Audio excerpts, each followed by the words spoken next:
Byways of Blessedness. By James Allen. Forward. Along the highways of Burma there is placed, at regular distances away from the dust of the road, and under the cool shade of a group of trees, a small wooden building called a rest house, where the weary traveler may rest a while, and allay his thirst and assuage his hunger and fatigue by partaking of the food and water which the kindly inhabitants place there as a religious duty. Along the great highway of life there are such resting places, away from the heat of passion and the dust of disappointment, under the cool and refreshing shade of lowly wisdom, are the humble, unimposing rest houses of peace, and the little, almost unnoticed, byways of blessedness, where alone the weary and footsore can find strength and healing. Nor can these byways be ignored without suffering. Along the great road of life, hurrying, and eager to reach some elusive goal, presses the multitude, despising the apparently insignificant rest houses of true thought, not heeding the narrow little byways of blessed action, which they regard as unimportant, and by our men are fainting and falling, and numbers that cannot be counted perish of heart hunger, heart thirst, and heart fatigue.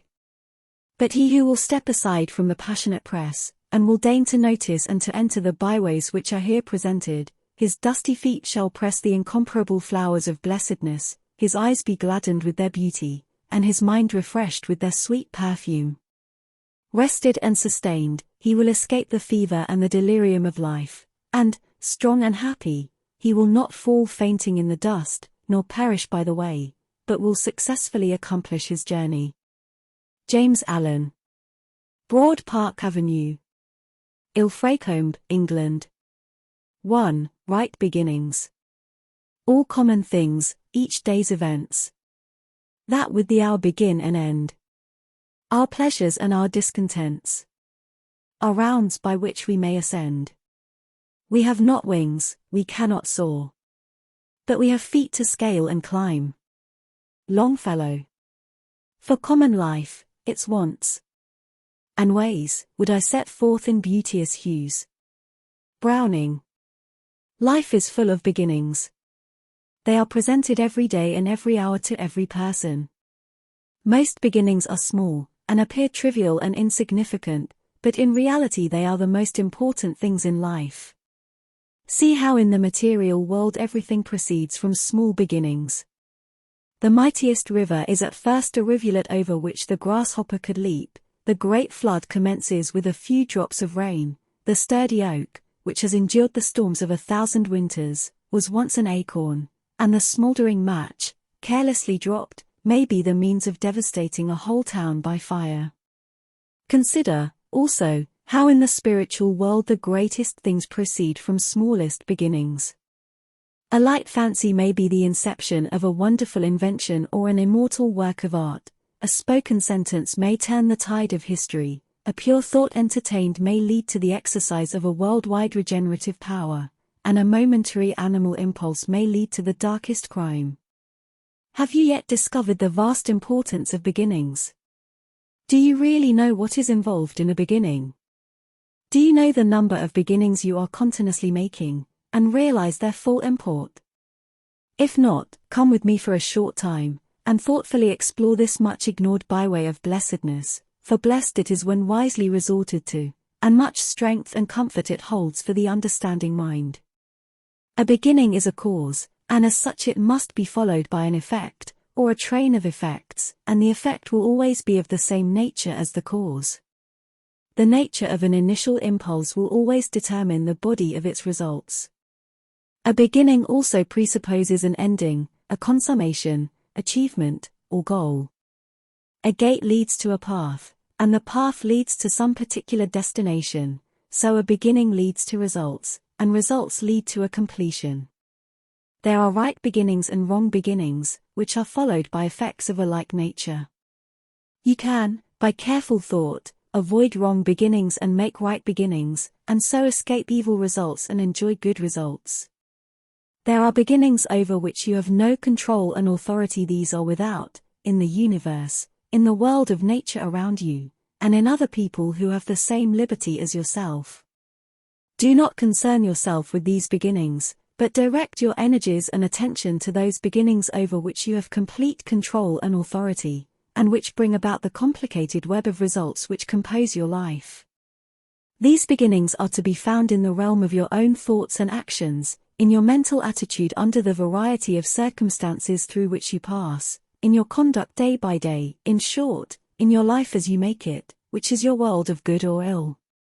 In aiming at the life of blessedness, one of the simplest beginnings to be considered and rightly made is that which we all make every day, namely, the beginning of each day's life. How do you begin each day? At what hour do you rise? How do you commence your duties? In what frame of mind do you enter upon the sacred life of a new day? What answer can you give your heart to these important questions? You will find that much happiness or unhappiness follows upon the right or wrong beginning of the day, and that, when every day is wisely begun, happy and harmonious sequences will mark its course, and life in its totality will not fall far short of the ideal blessedness. It is a right and strong beginning to the day to rise at an early hour. Even if your worldly duty does not demand it, it is wise to make of it a duty, and begin the day strongly by shaking off indolence. How are you to develop strength of will and mind and body if you begin every day by yielding to weakness? Self-indulgence is always followed by unhappiness. People who lie in bed till a late hour are never bright and cheerful and fresh, but are the prey of irritabilities, depressions, debilities, nervous disorders, abnormal fancies, and all unhappy moods. This is the heavy price which they have to pay for their daily indulgence. Yet, so blinding is the pandering to self that, like the drunkard who takes his daily dram in the belief that it is bracing up the nerves which it is all the time shattering, so the lie-abed is convinced that long hours of ease are necessary for him as a possible remedy for those very moods and weaknesses and disorders of which his indulgence is the cause. Men and women are totally unaware of the great losses which they entail by this common indulgence: loss of strength both of mind and body, loss of prosperity, loss of knowledge, and loss of happiness. Begin the day, then, by rising early. If you have no object in doing so, never mind, get up, and go out for a gentle walk among the beauties of nature, and you will experience a buoyancy, a freshness, and a delight, not to say a peace of mind, which will amply reward you for your effort. One good effort is followed by another, and when a man begins the day by rising early, even though with no other purpose in view, he will find that the silent early hour is conducive to clearness of mind and calmness of thought, and that his early morning walk is enabling him to become a consecutive thinker, and so to see life and its problems, as well as himself and his affairs, in a clearer light, and so in time he will rise early with the express purpose of preparing and harmonizing his mind to meet any and every difficulty with wisdom and calm strength. There is, indeed, a spiritual influence in the early morning hour, a divine silence and an inexpressible repose, and he who, purposeful and strong, throws off the mantle of ease and climbs the hills to greet the morning sun will thereby climb no inconsiderable distance up the hills of blessedness and truth. The right beginning of the day will be followed by cheerfulness at the morning meal, permeating the household with a sunny influence, and the tasks and duties of the day will be undertaken in a strong and confident spirit, and the whole day will be well lived. Then there is a sense in which every day may be regarded as the beginning of a new life, in which one can think, act, and live newly, and in a wiser and better spirit. Every day is a fresh beginning. Every morn is the world made new. Ye who are weary of sorrow and sinning, here is a beautiful hope for you. A hope for me and a hope for you. Do not dwell upon the sins and mistakes of yesterday so exclusively as to have no energy and mind left for living rightly today, and do not think that the sins of yesterday can prevent you from living purely today. Begin today aright, and, aided by the accumulated experiences of all your past days, live it better than any of your previous days, but you cannot possibly live it better unless you begin it better. The character of the whole day depends upon the way it is begun. Another beginning which is of great importance is the beginning of any particular and responsible undertaking. How does a man begin the building of a house? He first secures a plan of the proposed edifice and then proceeds to build according to the plan, scrupulously following it in every detail, beginning with the foundation. Should he neglect the beginning, namely, the obtaining of a mathematical plan, his labor would be wasted, and his building, should it reach completion without tumbling to pieces, would be insecure and worthless. The same law holds good in any important work. The right beginning and first essential is a definite mental plan on which to build. Nature will have no slipshod work, no slovenliness, and she annihilates confusion, or rather, confusion is in itself annihilation. Order, definiteness, purpose eternally and universally prevail, and he who in his operations ignores these mathematical elements at once deprives himself of substantiality, completeness, success. Life without a plan, as useless as the moment it began, serves merely as a soil for discontent. To thrive in, an encumbrance ere half spent. Let a man start in business without having in his mind a perfectly formed plan to systematically pursue, and he will be incoherent in his efforts and will fail in his business operations. The laws which must be observed in the building of a house also operate in the building up of a business. A definite plan is followed by coherent effort, and coherent effort is followed by well-knit and orderly results, to wit, completeness, perfection, success, happiness. But not only mechanical and commercial enterprise, all undertakings, of whatsoever nature, come under this law. The author's book, the artist's picture, the orator's speech, the reformer's work, the inventor's machine, the general's campaign, are all carefully planned in the mind before the attempt to actualize them is commenced, and in accordance with the unity, solidarity, and perfection of the original mental plan will be the actual and ultimate success of the undertaking. Successful men, influential men, good men are those who, amongst other things, have learned the value and utilized the power which lies hidden in those obscure beginnings which the foolish man passes by as insignificant. But the most important beginning of all, that upon which affliction or blessedness inevitably depends, yet is most neglected and least understood, is the inception of thought in the hidden, but causal region of the mind. Your whole life is a series of effects having their cause in thought, in your own thought. All conduct is made and molded by thought, all deeds, good or bad, are thoughts made visible. A seed put into the ground is the beginning of a plant or tree, the seed germinates, the plant or tree comes forth into the light and evolves. A thought put into the mind is the beginning of a line of conduct. The thought first sends down its roots into the mind, and then pushes forth into the light in the forms of actions or conduct, which evolve into character and destiny. Hateful, angry, envious, covetous, and impure thoughts are wrong beginnings, which lead to painful results. Loving, gentle, kind, unselfish and pure thoughts are right beginnings, which lead to blissful results. This is so simple, so plain, so absolutely true. And yet how neglected, how evaded, and how little understood. The gardener who most carefully studies how, when, and where to put in his seeds obtains the best results and gains the greater horticultural knowledge. The best crops gladden the soul of him who makes the best beginning. The man who most patiently studies how to put into his mind the seeds of strong, wholesome, and charitable thoughts, will obtain the best results in life, and will gain greater knowledge of truth. The greatest blessedness comes to him, who infuses into his mind the purest and noblest thoughts. None but right acts can follow right thoughts, none but a right life can follow right acts, and by living a right life all blessedness is achieved. He who considers the nature and import of his thoughts, who strives daily to eliminate bad thoughts and supplant them with good, comes at last to see that thoughts are the beginnings of results which affect every fiber of his being, which potently influence every event and circumstance of his life. And when he thus sees, he thinks only right thoughts, chooses to make only those mental beginnings which lead to peace and blessedness. Wrong thoughts are painful in their inception, painful in their growth, and painful in their fruitage. Right thoughts are blissful in their inception, blissful in their growth, and blissful in their fruitage. Many are the right beginnings which a man must discover and adopt on his way to wisdom, but that which is first and last, most important and all-embracing, which is the source and fountain of all abiding happiness, is the right beginning of the mental operations. This implies the steady development of self-control, willpower, steadfastness, strength, purity, gentleness, insight, and comprehension.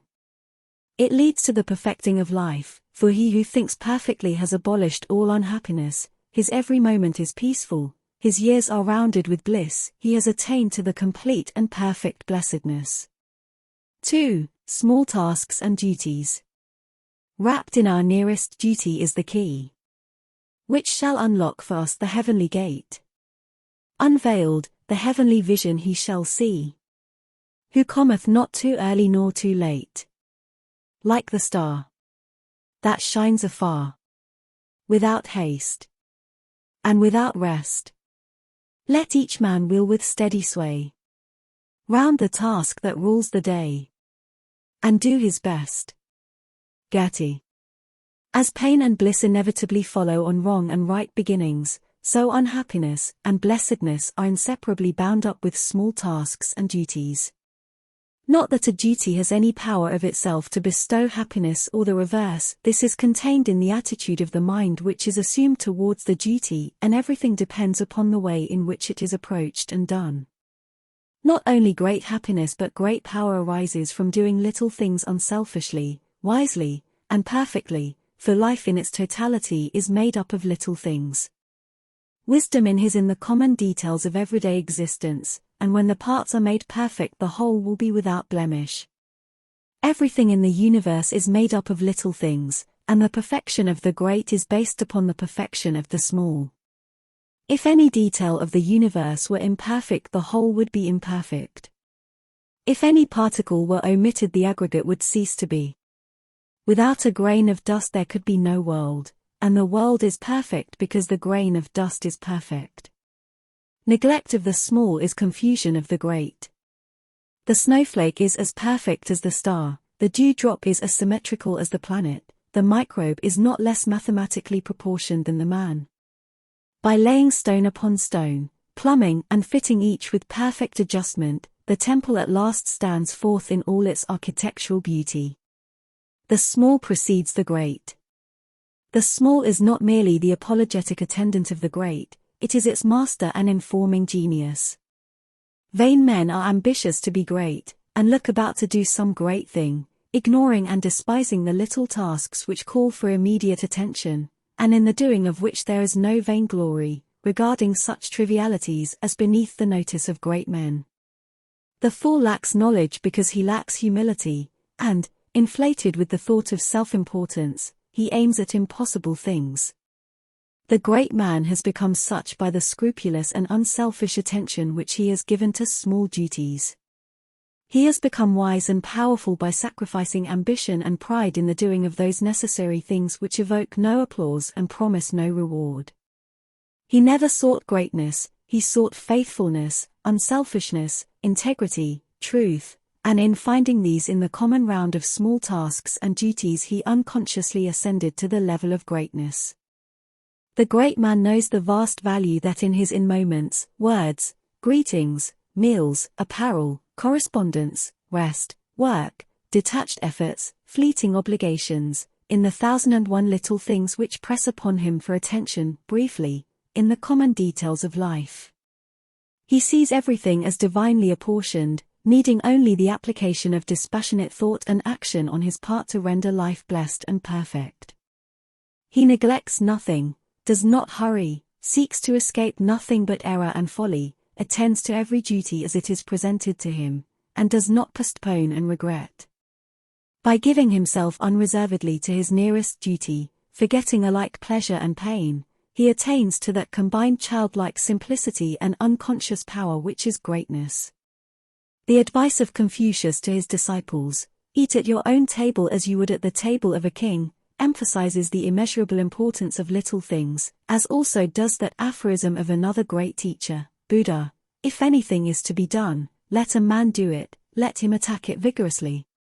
To neglect small tasks, or to execute them in a perfunctory or slovenly manner, is a mark of weakness and folly.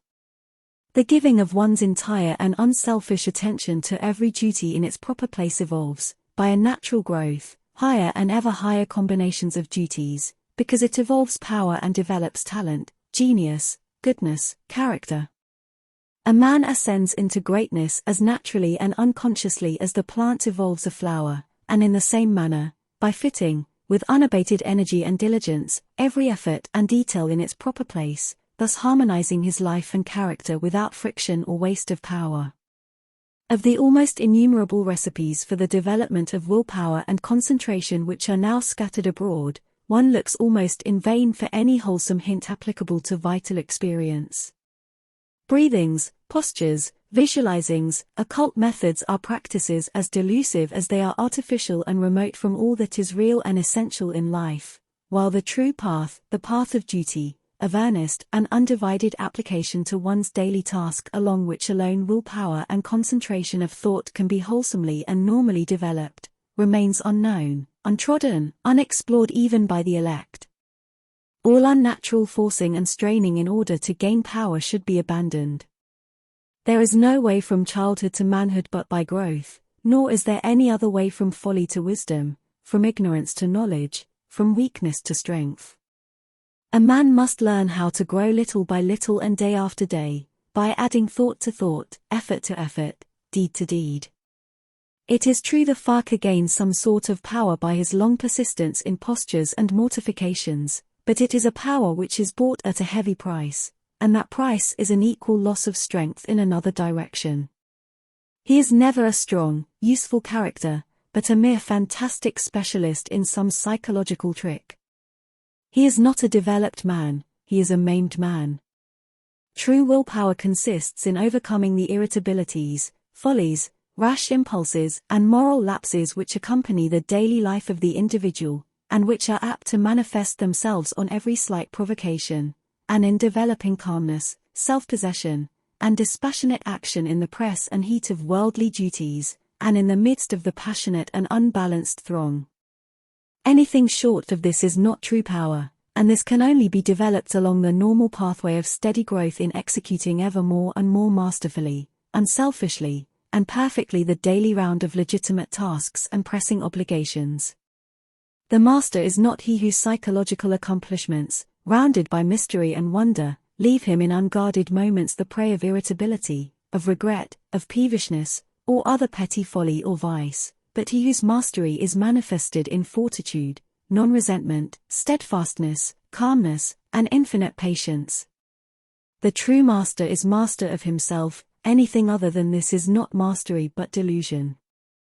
The man who sets his whole mind on the doing of each task as it is presented, who puts into it energy and intelligence, shutting all else out from his mind, and striving to do that one thing, no matter how small, completely and perfectly, detaching himself from all reward in his task, that man will every day be acquiring greater command over his mind, and will, by ever ascending degrees, become at last a man of power, a master. Put yourself unreservedly into your present task, and so work, so act, so live that you shall leave each task a finished piece of labor. This is the true way to the acquisition of willpower, concentration of thought, and conservation of energy. Look not about for magical formulas, for strained and artificial methods. Every resource is already with you and within you. You have but to learn how wisely to apply yourself in that place which you now occupy. Until this is done, those other and higher places which are waiting for you cannot be taken possession of, cannot be reached.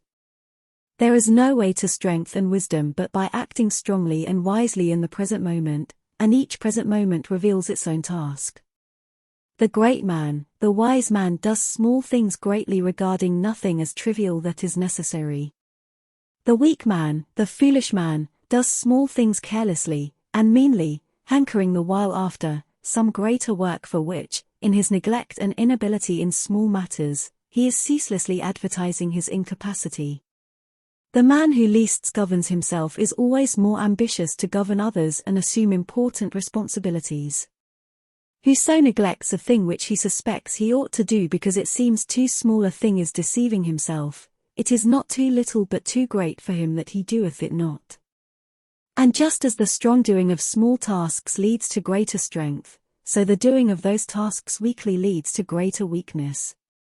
What a man is in his fractional duties that he is in the aggregate of his character. Weakness is as great a source of suffering as sin, and there can be no true blessedness until some measure of strength of character is evolved. The weak man becomes strong by attaching value to little things and doing them accordingly. The strong man becomes weak by falling into looseness and neglect concerning small things, thereby forfeiting his simple wisdom and squandering his energy. Herein we see the beneficent operation of that law of growth which is expressed in the little understood words, "To him that hath shall be given, and from him that hath not shall be taken away even that which he hath." Man instantly gains or loses by every thought he thinks, every word he says, every act he does, and every work to which he puts hand and heart. His character from moment to moment is a graduating quantity, to or from which some measure of good is added or subtracted during every moment, and the gain or loss is involved, even to absoluteness, in each thought, word, and deed as these follow each other in rapid sequence. He who masters the small becomes the rightful possessor of the great. He who is mastered by the small can achieve no superlative victory. Life is a kind of cooperative trust in which the whole is of the nature of, and dependent upon, the unit. A successful business, a perfect machine, a glorious temple, or a beautiful character is evolved from the perfect adjustment of a multiplicity of parts. The foolish man thinks that little faults, little indulgences, little sins, are of no consequence. He persuades himself that so long as he does not commit flagrant immoralities he is virtuous, and even holy, but he is thereby deprived of virtue, and holiness, and the world knows him accordingly. It does not reverence, adore, and love him, it passes him by, he is reckoned of no account, his influence is destroyed. The efforts of such a man to make the world virtuous, his exhortations to his fellow men to abandon great vices, are empty of substance and barren of fruitage. The insignificance which he attaches to his small vices permeates his whole character and is the measure of his manhood. He is regarded as an insignificant man. The levity with which he commits his errors and publishes his weakness comes back to him in the form of neglect and loss of influence and respect. He is not sought after, for who will seek to be taught of folly? His work does not prosper, for who will lean upon a reed? His words fall upon deaf ears, for they are void of practice, wisdom, and experience, and who will go after an echo? The wise man, or he who is becoming wise, sees the danger which lurks in those common personal faults which men mostly commit thoughtlessly and with impunity. He also sees the salvation which is in the abandonment of those faults, as well as in the practice of virtuous thoughts and acts which the majority disregard as unimportant, and in those quiet but momentous daily conquests over self which are hidden from others' eyes. He who regards his molest delinquencies as of the gravest nature becomes a saint. He sees the far-reaching influence, good or bad, which extends from his every thought and act, and how he himself is made or unmade by the soundness or unsoundness of those innumerable details of conduct which combine to form his character and life, and so he watches, guards, purifies, and perfects himself little by little and step by step. As the ocean is composed of drops, the earth of grains, and the stars of points of light, so is life composed of thoughts and acts. Without these, life would not be. Every man's life, therefore, is what his apparently detached thoughts and acts make it. Their combination is himself. As the year consists of a given number of sequential moments, so a man's character and life consists of a given number of sequential thoughts and deeds, and the finished whole will bear the impress of the parts. All sorts of things and weather must be taken in together to make up a year and a sphere. Little kindnesses, generosities, and sacrifices make up a kind and generous character. Little renunciations, endurances, and victories over self make up a strong and noble character. The truly honest man is honest in the minutest details of his life. The noble man is noble in every little thing he says and does. It is a fatal delusion with men to think that life is detached from the momentary thought and act, and not to understand that the passing thought and deed is the foundation and substance of life. When this is fully understood, all things are seen as sacred, and every act becomes religious. Truth is wrapped up in infinitesimal details. Thoroughness is genius. Possessions vanish, and opinions change. And passions hold a fluctuating seat. But, by the storms of circumstance unshaken, and subject neither to eclipse nor wane, duty exists. You do not live your life in the mass, you live it in the fragments, and from these the mass emerges. You can will to live each fragment nobly if you choose, and, this being done, there can be no particle of baseness in the finished whole. The saying "take care of the pence and the pounds will take care of themselves" is seen to be more than worldly wise when applied spiritually, for, to take care of the present, passing act, knowing that by so doing the total sum and amount of life and character will be safely preserved, is to be divinely wise. Do not long to do great and laudable things, these will do themselves if you do your present task nobly. Do not chafe at the restrictions and limitations of your present duty, but be nobly unselfish in the doing of it, putting aside discontent, listlessness, and the foolish contemplation of great deeds which lie beyond you, and lo! Already the greatness for which you sighed begins to appear. There is no weakness like peevishness. Aspire to the attainment of inward nobility, not outward glory, and begin to attain it where you now are. The axiominess and sting which you feel to be in your task are in your mind only. Alter your attitude of mind towards it, and at once the crooked path is made straight, the unhappiness is turned into joy.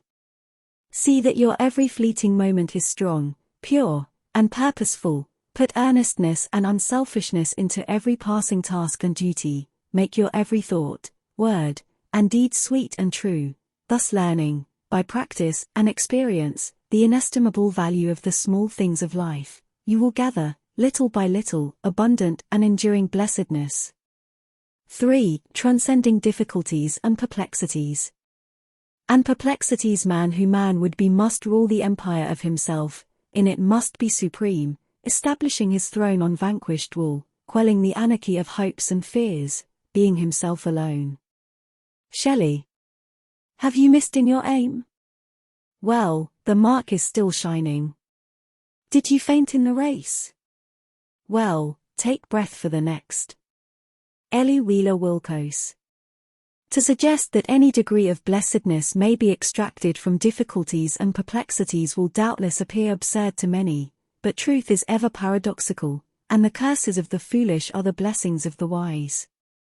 Difficulties arise in ignorance and weakness, and they call for the attainment of knowledge and the acquisition of the strength. As understanding is acquired by right living, difficulties become fewer, and perplexities gradually fade away, like the perishable mists which they are. Your difficulty is not contained, primarily, in the situation which gave rise to it, but in the mental state with which you regard that situation and which you bring to bear upon it. That which is difficult to a child presents no difficulty to the matured mind of the man, and that which to the mind of an unintelligent man is surrounded with perplexity would afford no ground for perplexity to an intelligent man. To the untutored and undeveloped mind of the child how great, and apparently insurmountable, appear the difficulties which are involved in the learning of some simple lesson. How many anxious and laborious hours and days, or even months, its solution costs, and, frequently, how many tears are shed in hopeless contemplation of the unmastered, and apparently insurmountable, wall of difficulty. Yet the difficulty is in the ignorance of the child only, and its conquest and solution is absolutely necessary for the development of intelligence and for the ultimate welfare, happiness, and usefulness of the child.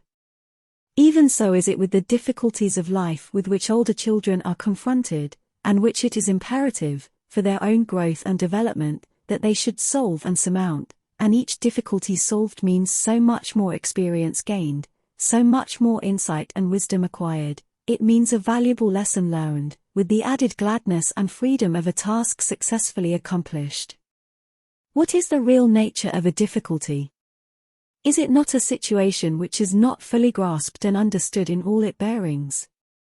As such, it calls for the development and exercise of a deeper insight and broader intelligence than has hitherto been exercised.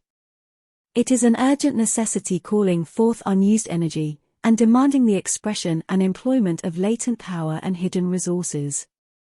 It is, therefore, a good angel, albeit disguised, a friend, a teacher, and, when calmly listened to and rightly understood, leads to larger blessedness and higher wisdom. Without difficulties there could be no progress, no unfoldment, no evolution, universal stagnation would prevail, and humanity would perish of ennui. Let a man rejoice when he is confronted with obstacles, for it means that he has reached the end of some particular line of indifference or folly, and is now called upon to summon up all his energy and intelligence in order to extricate himself, and to find a better way, that the powers within him are crying out for greater freedom, for enlarged exercise and scope. No situation can be difficult of itself, it is the lack of insight into its intricacies, and the want of wisdom in dealing with it, which give rise to the difficulty. Immeasurable, therefore, is the gain of a difficulty transcended. Difficulties do not spring into existence arbitrarily and accidentally, they have their causes, and are called forth by the law of evolution itself, by the growing necessities of the man's being. Herein resides their blessedness. There are ways of conduct which end inevitably in complications and perplexities, and there are ways of conduct which lead, just as inevitably, out of troublesome complexities. Howsoever tightly a man may have bound himself round, he can always unbind himself. Into whatsoever morasses of trouble and trackless wastes of perplexity he may have ignorantly wandered, he can always find his way out again, can always recover the lost highway of uninvolved simplicity which leads, straight and clear, to the sunny city of wise and blessed action. But he will never do this by sitting down and weeping in despair, nor by complaining and worrying and aimlessly wishing he were differently situated. His dilemma calls for alertness, logical thought, and calm calculation. His position requires that he shall strongly command himself, that he shall think and search, and rouse himself to strenuous and unremitting exertion in order to regain himself. Worry and anxiety only serve to heighten the gloom and exaggerate the magnitude of the difficulty. If he will but quietly take himself to task, and retrace, in thought, the more or less intricate way by which he has come to his present position, he will soon perceive where he made mistakes, will discover those places where he took a false turn, and where a little more thoughtfulness, judgment, economy, or self-denial would have saved him. He will see how, step by step, he has involved himself, and how a riper judgment and clearer wisdom would have enabled him to take an altogether different and truer course. Having proceeded thus far, and extracted from his past conduct this priceless grain of golden wisdom, his difficulty will already have assumed less impregnable proportions, and he will then be able to bring to bear upon it the searchlight of dispassionate thought, to thoroughly anatomize it, to comprehend it in all its details, and to perceive the relation which those details bear to the motive source of action and conduct within himself. This being done, the difficulty will have ceased, for the straight way out of it will plainly appear, and the man will thus have learned, for all time, his lesson, will have gained an item of wisdom and a measure of blessedness of which he can never again be deprived. Just as there are ways of ignorance, selfishness, folly, and blindness which end in confusion and perplexity, so there are ways of knowledge, self-denial, wisdom, and insight which lead to pleasant and peaceful consummations. He who knows this will meet difficulties in a courageous spirit, and, in overcoming them, will evolve truth out of error, bliss out of pain, and peace out of perturbation. No man can be confronted with a difficulty which he has not the strength to meet and subdue. Worry is not merely useless, it is folly, for it defeats that power and intelligence which is otherwise equal to the task. Every difficulty can be overcome if rightly dealt with. Anxiety is, therefore, unnecessary. The task which cannot be overcome ceases to be a difficulty, and becomes an impossibility, and anxiety is still unnecessary, for there is only one way of dealing with an impossibility, namely, to submit to it. The inevitable is the best. Heartily no. When half gods go, the gods arrive. And just as domestic, social, and economic difficulties are born of ignorance and lead to riper knowledge, so every religious doubt, every mental perplexity, every heart-beclouding shadow, presages greater spiritual gain, is prophetic of a brighter dawn of intelligence for him on whom it falls. It is a great day in the life of a man, though at the time he knows it not, when bewildering perplexities concerning the mystery of life take possession of his mind, for it signifies that his era of dead indifference, of animal sloth, of mere vegetative happiness, has come to an end, and that henceforth he is to live as an aspiring, self-evolving being. No longer a mere human animal, he will now begin to live as a man, exerting all his mental energies to the solution of life's problems, to the answering of those haunting perplexities which are the sentinels of truth, and which stand at the gate and threshold of the temple of wisdom. He it is who, when great trials come, nor seeks nor shuns them, but doth calmly stay. Nor will he ever rest again in selfish ease and listless ignorance, nor sleekly sate himself upon the swine's husks of fleshly pleasures, nor find a hiding place from the ceaseless whisperings of his heart's dark and indefinable interrogatories. The divine within him has awakened, a sleeping God is shaking off the incoherent visions of the night, never again to slumber, never again to rest until his eyes rest upon the full, broad day of truth.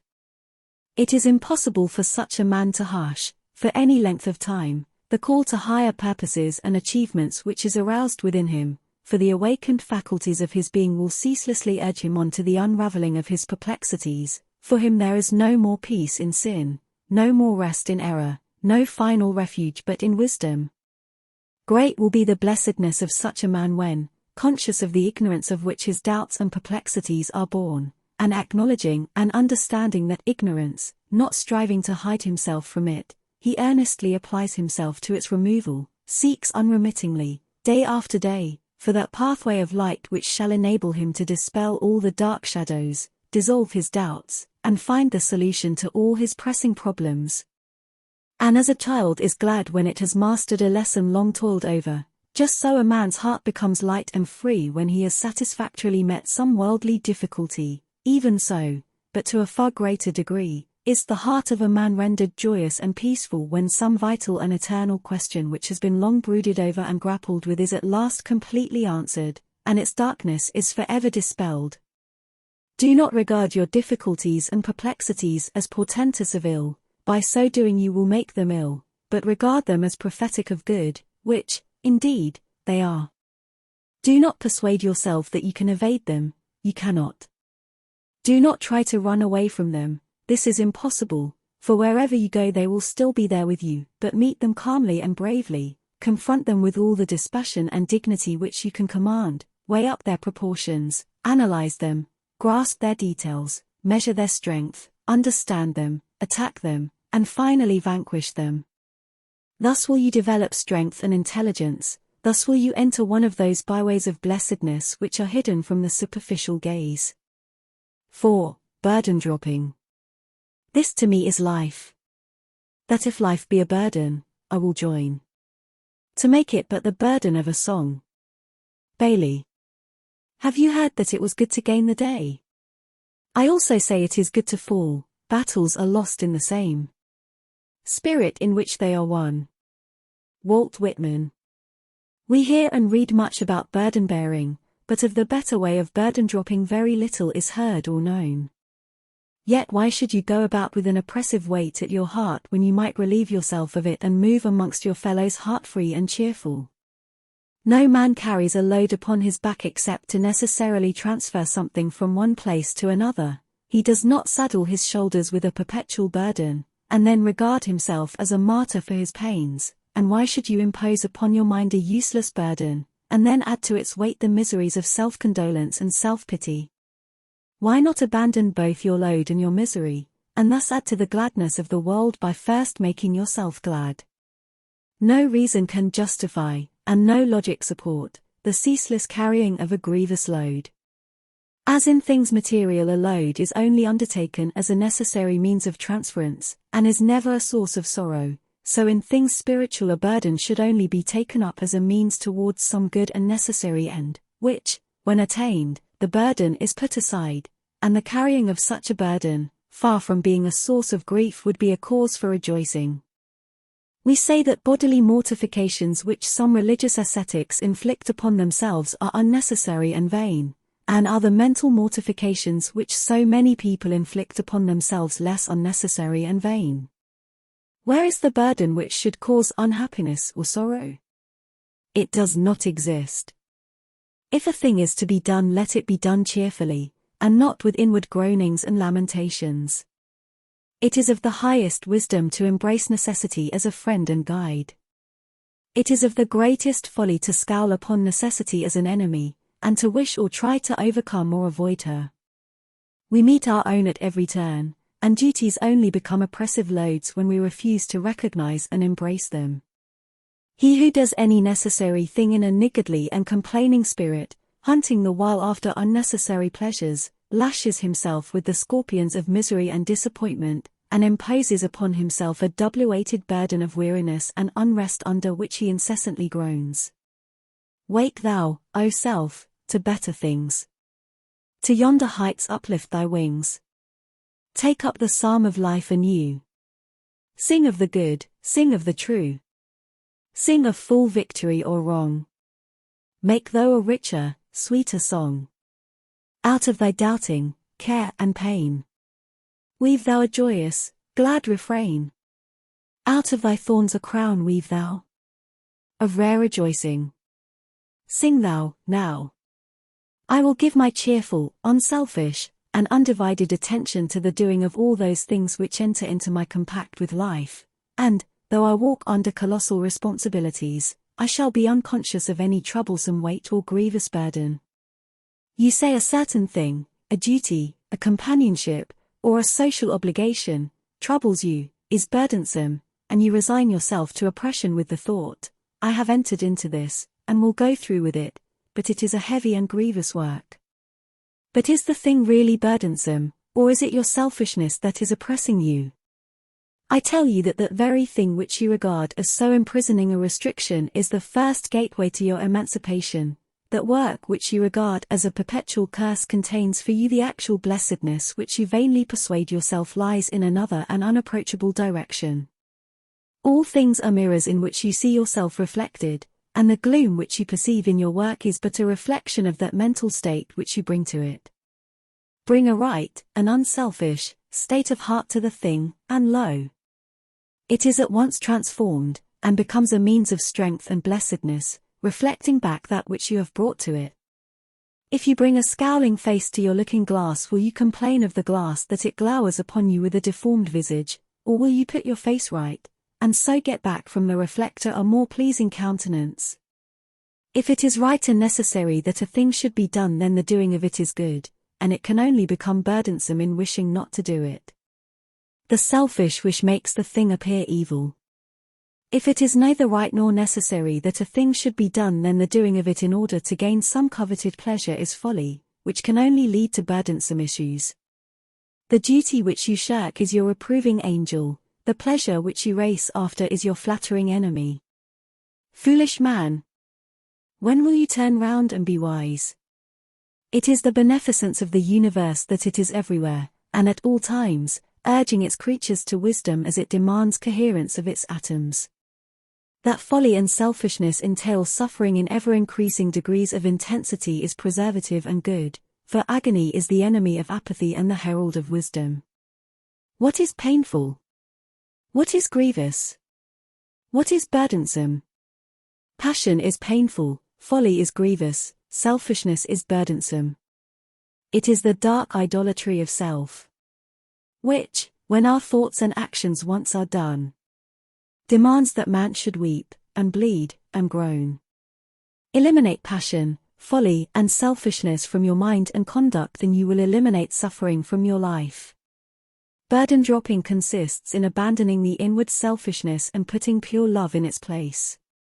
Go to your task with love in your heart, and you will go to it light-hearted and cheerful. The mind, through ignorance, creates its own burdens and inflicts its own punishments. No one is doomed to carry any load. Sorrow is not arbitrarily imposed. These things are self-made. Reason is the rightful monarch of the mind, and anarchy reigns in his spiritual kingdom when his throne is usurped by passion. When love of pleasure is to the fore, heaviness and anguish compose the rear. You are free to choose.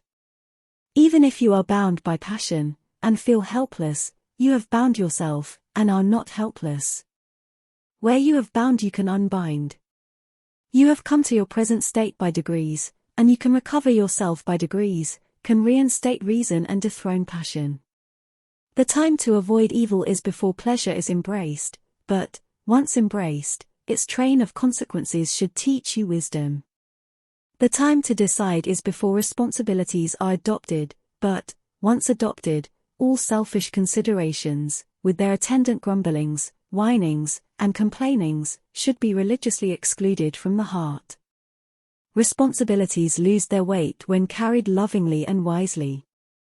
What heavy burden is a man weighted with which is not made heavier and more unendurable by weak thoughts of selfish desires? If your circumstances are trying, it is because you need them and can evolve the strength to meet them. They are trying because there is some weak spot within you, and they will continue to be trying until that spot is eradicated. Be glad that you have the opportunity of becoming stronger and wiser. No circumstances can be trying to wisdom, nothing can weary love. Stop brooding over your own trying circumstances and contemplate the lives of some of those about you. Here is a woman with a large family who has to make ends meet on £1 a week. She performs all her domestic duties, down to the washing, finds time to attend on sick neighbors, and manages to keep entirely out of the two common quagmires, debt and despondency. She is cheerful from morning to night, and never complains of her trying circumstances. She is perennially cheerful because she is unselfish. She is happy in the thought that she is the means of happiness to others. Were she to brood upon the holidays, the pretty baubles, the lazy hours of which she is deprived, of the plays she cannot see, the music she cannot hear, the books she cannot read, the parties she cannot attend, the good she might do, the friendships she is debarred from forming, of the many pleasures which might only be hers if her circumstances were more favorable, if she brooded thus, what a miserable creature she would be. How unbearably laborious her work would become.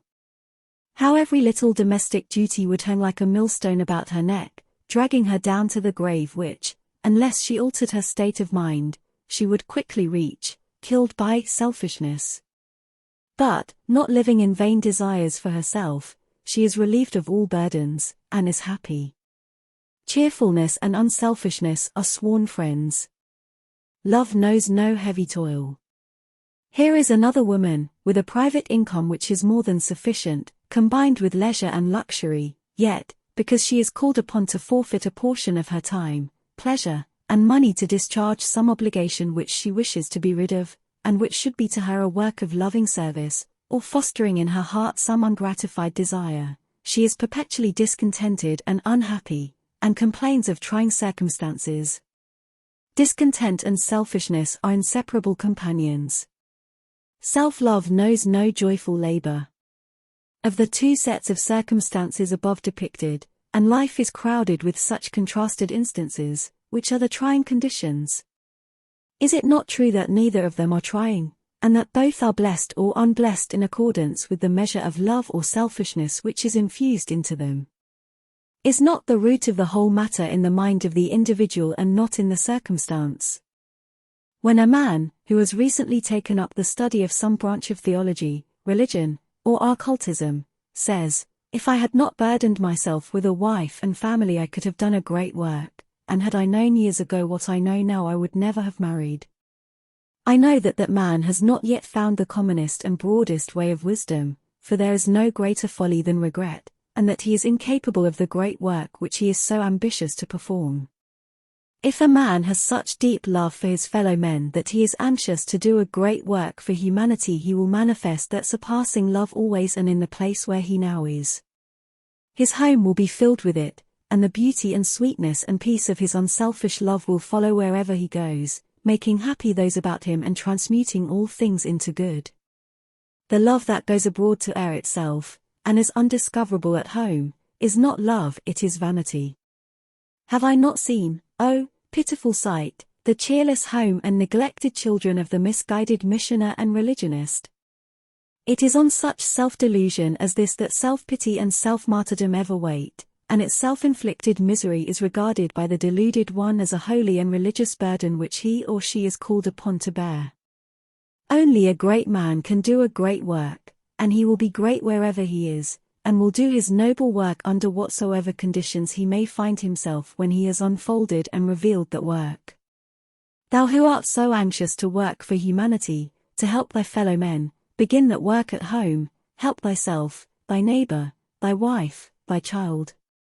Do not be deluded, until thou doest, with utmost faithfulness, the nearer and the lesser thou canst not do the farther and greater. If a man has lived many years of his life in lust and selfish pleasure, it is in the order of things that his accumulated errors should at last weigh heavily upon him, as, until they are thus brought home to him, he will not abandon them, will not exert himself to find a better life, but whilst he regards his self-made, self-imposed burdens as holy crosses imposed upon him by the Supreme, or as marks of superior virtue, or as loads which fate, circumstances, or other people have heaped undeservedly and unjustly upon him, he is but lengthening out his folly, increasing the weight of his burdens, and multiplying his pains and sorrows. Only when such a man wakes up to the truth that his burdens are of his own making, that they are the accumulated effects of his own acts, will he cease from unmanly self-pity and find the better way of burden-dropping. Only when he opens his eyes to see that his every thought and act is another brick, another stone, built into the temple of his life, will he develop the insight which will enable him to recognize his own unstable handiwork, the unflinching manliness to acknowledge it, and the courage to build more nobly and enduringly.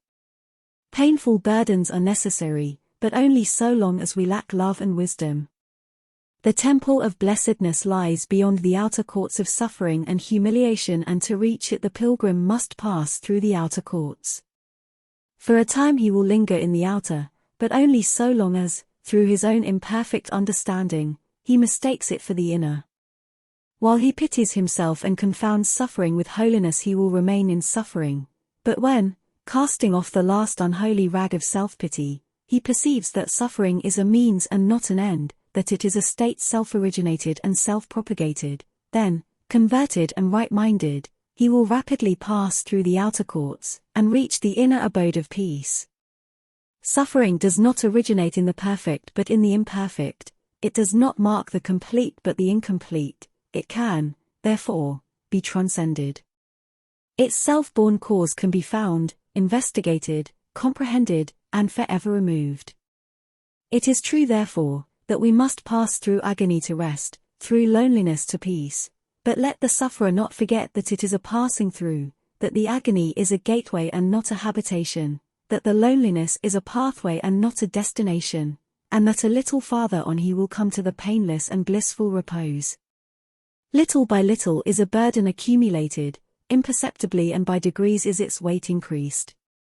A thoughtless impulse, a gross self-indulgence, a blind passion yielded to and gratified again and again, an impure thought fostered, a cruel word uttered, a foolish thing done time after time, and at last the gathered weight of many follies becomes oppressive. At first, and for a time, the weight is not felt, but it is being added to day after day, and the time comes when the accumulated burden is felt in all its galling weight, when the bitter fruits of selfishness are gathered, and the heart is troubled with the weariness of life. When this period arrives, let the sufferer look to himself, let him search for the blessed way of burden dropping, finding which he will find wisdom to live better, purity to live sweeter, love to live nobler, will find, in the reversal of that conduct by which his burdens were accumulated, light-hearted nights and days, cheerful action, and unclouded joy. Come out of the world, come above it. Up over its crosses and graves. Though the green earth is fair and I love it, we must love it as masters, not slaves. Come up where the dust never rises, but only the perfume of flowers. And your life shall be glad with surprises of beautiful hours. 5. Hidden sacrifices. What needeth man of Eden past, or paradise to come, when heaven is round us and within ourselves? Lowliness is the base of every virtue. Who goes the lowest, builds, doubt not, the safest. Bailey. Truth is within ourselves, it takes no rise from outward things, whate'er you may believe. Browning. It is one of the paradoxes of truth that we gain by giving up, we lose by greedily grasping. Every gain in virtue necessitates some loss in vice, every accession of holiness means some selfish pleasure yielded up, and every forward step on the path of truth demands the forfeit of some self-assertive error. He who would be clothed in new garments must first cast away the old, and he who would find the true must sacrifice the false. The gardener digs in the weeds in order that they may feed, with their decay, the plants which are good for food, and the tree of wisdom can only flourish on the compost of uprooted follies. Growth, gain necessitates sacrifice, loss. The true life, the blessed life, the life that is not tormented with passions and pains, is reached only through sacrifice, not necessarily the sacrifice of outward things, but the sacrifice of the inward errors and defilements, for it is these, and these only, which bring misery into life. It is not the good and true that needs to be sacrificed but the evil and false, therefore all sacrifice is ultimately gain, and there is no essential loss. Yet at first the loss seems great, and the sacrifice is painful, but this is because of the self-delusion and spiritual blindness which always accompany selfishness, and pain must always accompany the cutting away of some selfish portion of one's nature. When the drunkard resolves to sacrifice his lust for strong drink, he passes through a period of great suffering, and he feels that he is forfeiting a great pleasure, but when his victory is complete, when the lust is dead, and his mind is calm and sober, then he knows that he has gained incalculably by the giving up of his selfish animal pleasure. What he has lost was evil and false and not worth keeping, nay, its keeping entailed continual misery, but what he has gained in character, in self-control, in soberness had greater peace of mind, is good and true, and it was necessary that he should acquire it. So it is with all true sacrifice, it is at first, and until it is completed, painful, and this is why men shrink from it. They cannot see any purpose in abstaining from and overcoming selfish gratification. It seems to them like losing so much that is sweet, seems to them like courting misery, and giving up all happiness and pleasure.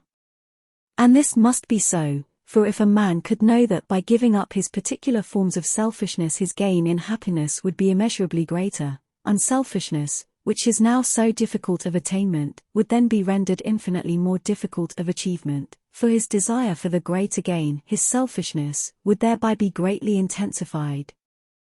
No man can become unselfish, and thereby arrive at the highest bliss, until he is willing to lose, looking for neither gain nor reward. It is this state of mind which constitutes unselfishness. A man must be willing to humbly sacrifice his selfish habits and practices because they are untrue and unworthy, and for the happiness of those about him, without expecting any reward or looking for any good to accrue to himself. Nay, he must be prepared to lose for himself, to forfeit pleasure and happiness, even life itself, if by so doing he can make the world more beautiful and happy. But does he lose? Does the miser lose when he gives up his lust for gold? Does the thief lose when he abandons stealing?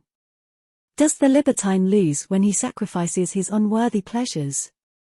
No man loses by the sacrifice of self, or some portion of self. Nevertheless, he thinks he will lose by so doing, and because he so thinks he suffers, and this is where the sacrifice comes in, this is where he gains by losing. All true sacrifice is within, it is spiritual and hidden, and is prompted by deep humility of heart. Nothing but the sacrifice of self can avail, and to this must all men come sooner or later during their spiritual evolution. But in what does this self-abnegation consist? How is it practiced? Where is it sought and found? It consists in overcoming the daily proneness to selfish thoughts and acts. It is practiced in our common intercourse with others, and it is found in the hour of tumult and temptation. There are hidden sacrifices of the heart which are infinitely blessed both to him that makes them and those for whom they are made, albeit their making costs much effort and some pain. Men are anxious to do some great thing, to perform some great sacrifice which lies beyond the necessities of their experience, while all the time, perhaps, they are neglecting the one thing needful, are blind to that sacrifice which by its very nearness is rendered imperative. Where lurks your besetting sin? Where lies your weakness? Where does temptation assail you most strongly? There shall you make your first sacrifice, and shall find thereby the way unto your peace. Perhaps it is anger or unkindness. Are you prepared to sacrifice the angry impulse and word, the unkind thought and deed? Are you prepared to silently endure abuse, attack, accusation, and unkindness, refusing to pay back these in their own coin? Nay, more, are you prepared to give in return for these dark follies kindness and loving protection? If so, then you are ready to make those hidden sacrifices which lead to beatific bliss. If you are given to anger or unkindness, offer it up. These hard, cruel, and wrong conditions of mind never brought you any good. They can never bring you anything but unrest, misery, and spiritual blindness. Nor can they ever bring to others anything but unhappiness. Perhaps you will say, but he was unkind to me first, he treated me unjustly. Perhaps so, but what a poor excuse is this? What an unmanly and ineffectual refuge! For if his unkindness toward you is so wrong and hurtful, yours to him must be equally so. Because another is unkind to you is no justification of your own unkindness, but is rather a call for the exercise of great kindness on your part. Can the pouring in of more water prevent a flood? Neither can unkindness lessen unkindness. Can fire quench fire? Neither can anger overcome anger. Offer up all unkindness, all anger. It takes two to make a quarrel, don't be the other one. If one is angry or unkind to you, try to find out where you have acted wrongly, and, whether you have acted wrongly or not, do not throw back the angry word or unkind act. Remain silent, self-contained, and kindly disposed, and learn, by continual effort in right doing, to have compassion upon the wrongdoer. Perhaps you are habitually impatient and irritable. Know, then, the hidden sacrifice which it is needful that you should make. Give up your impatience. Overcome it there where it is wont to assert itself. Resolve that you will yield no longer to its tyrannical sway but will conquer it and cast it out. It is not worth keeping a single hour, nor would it dominate you for another moment if you were not laboring under the delusion that the follies and perversities of others render impatience on your part necessary. Whatever others may do or say, even though they may mock and taunt you, impatience is not only unnecessary, it can never do any other than aggravate the evil which it seeks to remove. Calm, strong, and deliberate action can accomplish much, but impatience and its accompanying irritability are always indications of weakness and inefficiency. And what do they bestow upon you? Do they bestow rest, peace, happiness, or bring these to those about you? Do they not, rather, make you and those about you wretched? But though your impatience may hurt others, it certainly hurts and wounds and impoverishes yourself most of all. Nor can the impatient man know aught of true blessedness, for he is a continual source of trouble and unrest to himself. The calm beauty and perpetual sweetness of patience are unknown to him, and peace cannot draw near to soothe and comfort him. There is no blessedness anywhere until impatience is sacrificed, and its sacrifice means the development of endurance, the practice of forbearance, and the creation of a new and gentler habit of mind. When impatience and irritability are entirely put away, are finally offered up on the altar of unselfishness, then is realized and enjoyed the blessedness of a strong, quiet, and peaceful mind. Each hour we think of others more than self, that hour we live again. And every lowly sacrifice we make for others' good shall make life more than self, and ope the windows of thy soul to light from higher spheres. So hail thy lot with joy.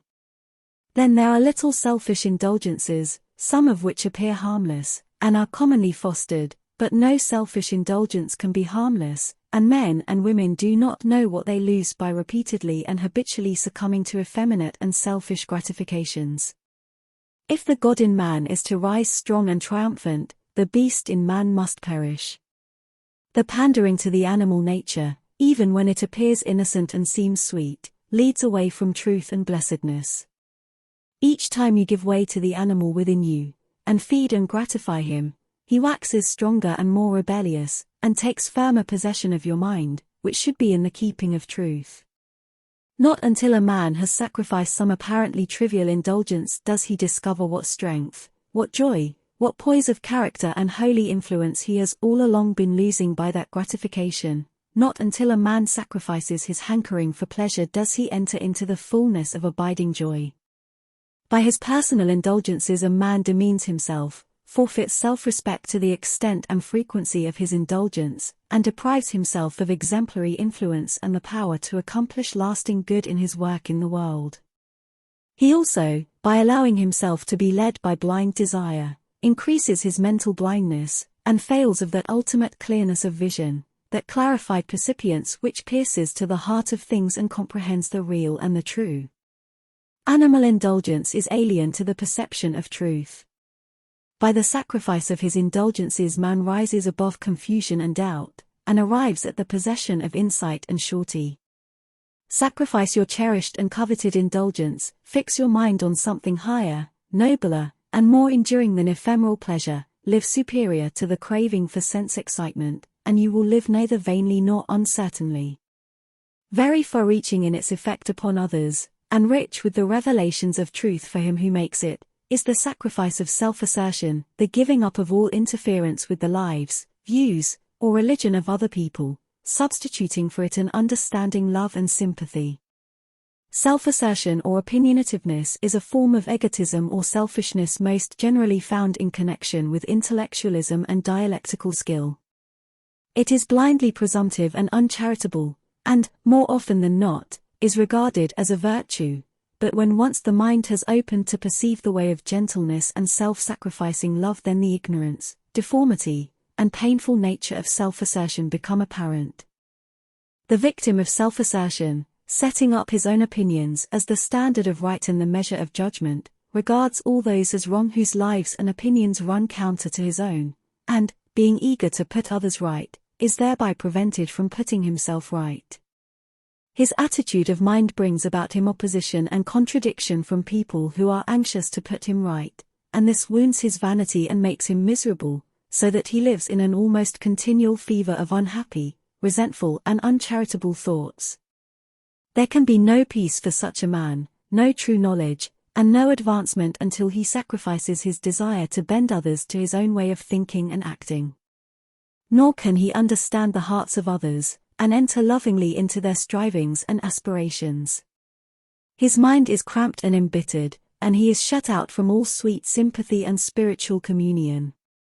He who sacrifices the spirit of self-assertion, who in his daily contact with others put aside his prejudices and opinions, and strives both to learn from others and to understand them as they are, who allows to others perfect liberty, such as he exercises himself, to choose their own opinions, their own way in life, such a man will acquire a deeper insight, a broader charity, and a richer bliss than he has hitherto experienced, and will strike a byway of blessedness from which he is formerly shut out. Then there is the sacrifice of greed and all greedy thoughts. The willingness that others should possess rather than we, the not coveting of things for ourselves but rejoicing that they are possessed and enjoyed by others, that they bring happiness to others, the ceasing to claim one's own, and the giving up to others, unselfishly and without malice, that which they exact. This attitude of mind is a source of deep peace and great spiritual strength. It is the sacrifice of self-interest.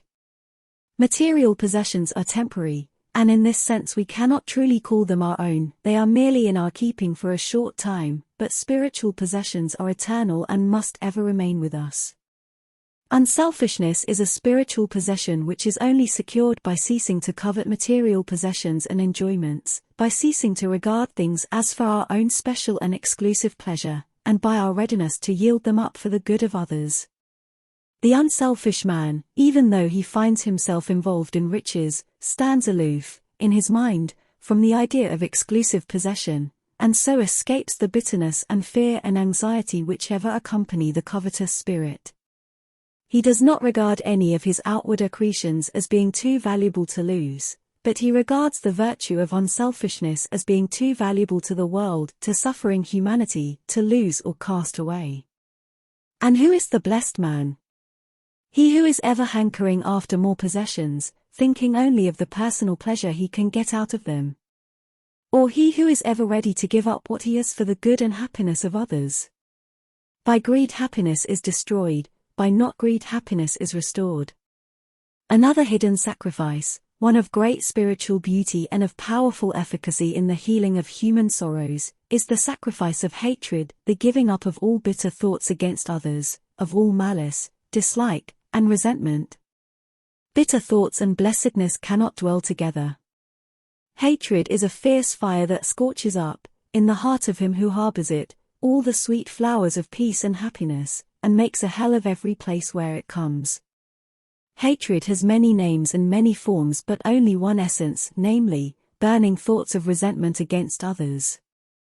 It is sometimes, by its blind votaries called by the name of religion, causing them to attack, slander, and persecute each other because they will not accept each other's views of life and death, thus filling the earth with miseries and tears. All resentment, dislike, ill-thinking, and ill-speaking of others is hatred, and where there is hatred there is always unhappiness.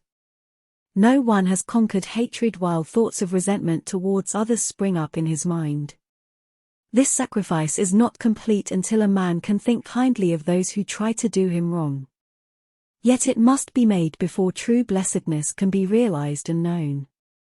Beyond the hard, cruel, steely gates of hatred waits the divine angel of love, ready to reveal herself to him who will subdue and sacrifice his hateful thoughts, and conduct him to his peace. Whatever others may say of you, whatever they may do to you, never take offense. Do not return hatred with hatred. If another hates you, perhaps you have, consciously or unconsciously, failed somewhere in your conduct, or there may be some misunderstanding which the exercise of a little gentleness and reason may remove. But, under all circumstances, Father, forgive them is infinitely better, sweeter, and nobler than I will have nothing more to do with them. Hatred is so small and poor, so blind and wretched. Love is so great and rich, so far-seeing and blissful. The highest culture is to speak no ill. The best reformer is the man whose eyes are quick to see all beauty and all worth. And by his own discreet, well-ordered life alone reproves the erring. Sacrifice all hatred, slay it upon the holy altar of devotion to others. Think no more of any injury to your own petty self, but see to it that henceforth you injure and wound no other. Open the floodgates of your heart for the inpouring of that sweet, great, beautiful love which embraces all with strong yet tender thoughts of protection and peace, leaving not one, nay, not even he who hates or despises or slanders you, out in the cold. Then there is the hidden sacrifice of impure desires, of weak self-pity and degrading self-praise, of vanity and pride, for these are unblessed attitudes of mind, deformities of heart. He who makes them, one by one, gradually subduing and overcoming them, will, according to the measure of his success, rise above weakness and suffering and sorrow, and will comprehend and enjoy the perfect and imperishable blessedness. Now, all these hidden sacrifices which are here mentioned are pure, humble heart offerings. They are made within, are offered up on the sacred, lonely, unseen altar of one's own heart. Not one of them can be made until the fault is first silently acknowledged and confessed. No man can sacrifice an error until he first of all confess, to himself, I am in error, when, yielding it up, he will perceive and receive the truth which his error formerly obscured. The kingdom of heaven cometh not by observation, and the silent sacrifice of self for the good of others, the daily giving up of one's egotistic tendencies, is not seen and rewarded of men, and brings no loud blazon of popularity and praise. It is hidden away from the eyes of all the world, nay, even from the gaze of those who are nearest to you, for no eyes of flesh can perceive its spiritual beauty. But think not that because it is unperceived it is therefore futile. Its blissful radiance is enjoyed by you, and its power for good over others is great and far-reaching, for though they cannot see it, nor, perhaps understand it, yet they are unconsciously influenced by it. They will not know what silent battles you are fighting, what eternal victories over self you are achieving, but they will feel your altered attitude, your new mind, wrought of the fabric of love and loving thoughts, and will share somewhat in its happiness and bliss. They will know nothing of the frequent fierceness of the fight you are waging, of the wounds you receive and the healing balm you apply, of the anguish and the after-peace, but they will know that you have grown sweeter and gentler, stronger and more silently self-reliant, more patient and pure, and that they are rested and helped by your presence. What rewards can compare with this? Beside the fragrant offices of love, the praises of men are gross and fulsome, and in the pure flame of a selfless heart the flatteries of the world are turned to ashes.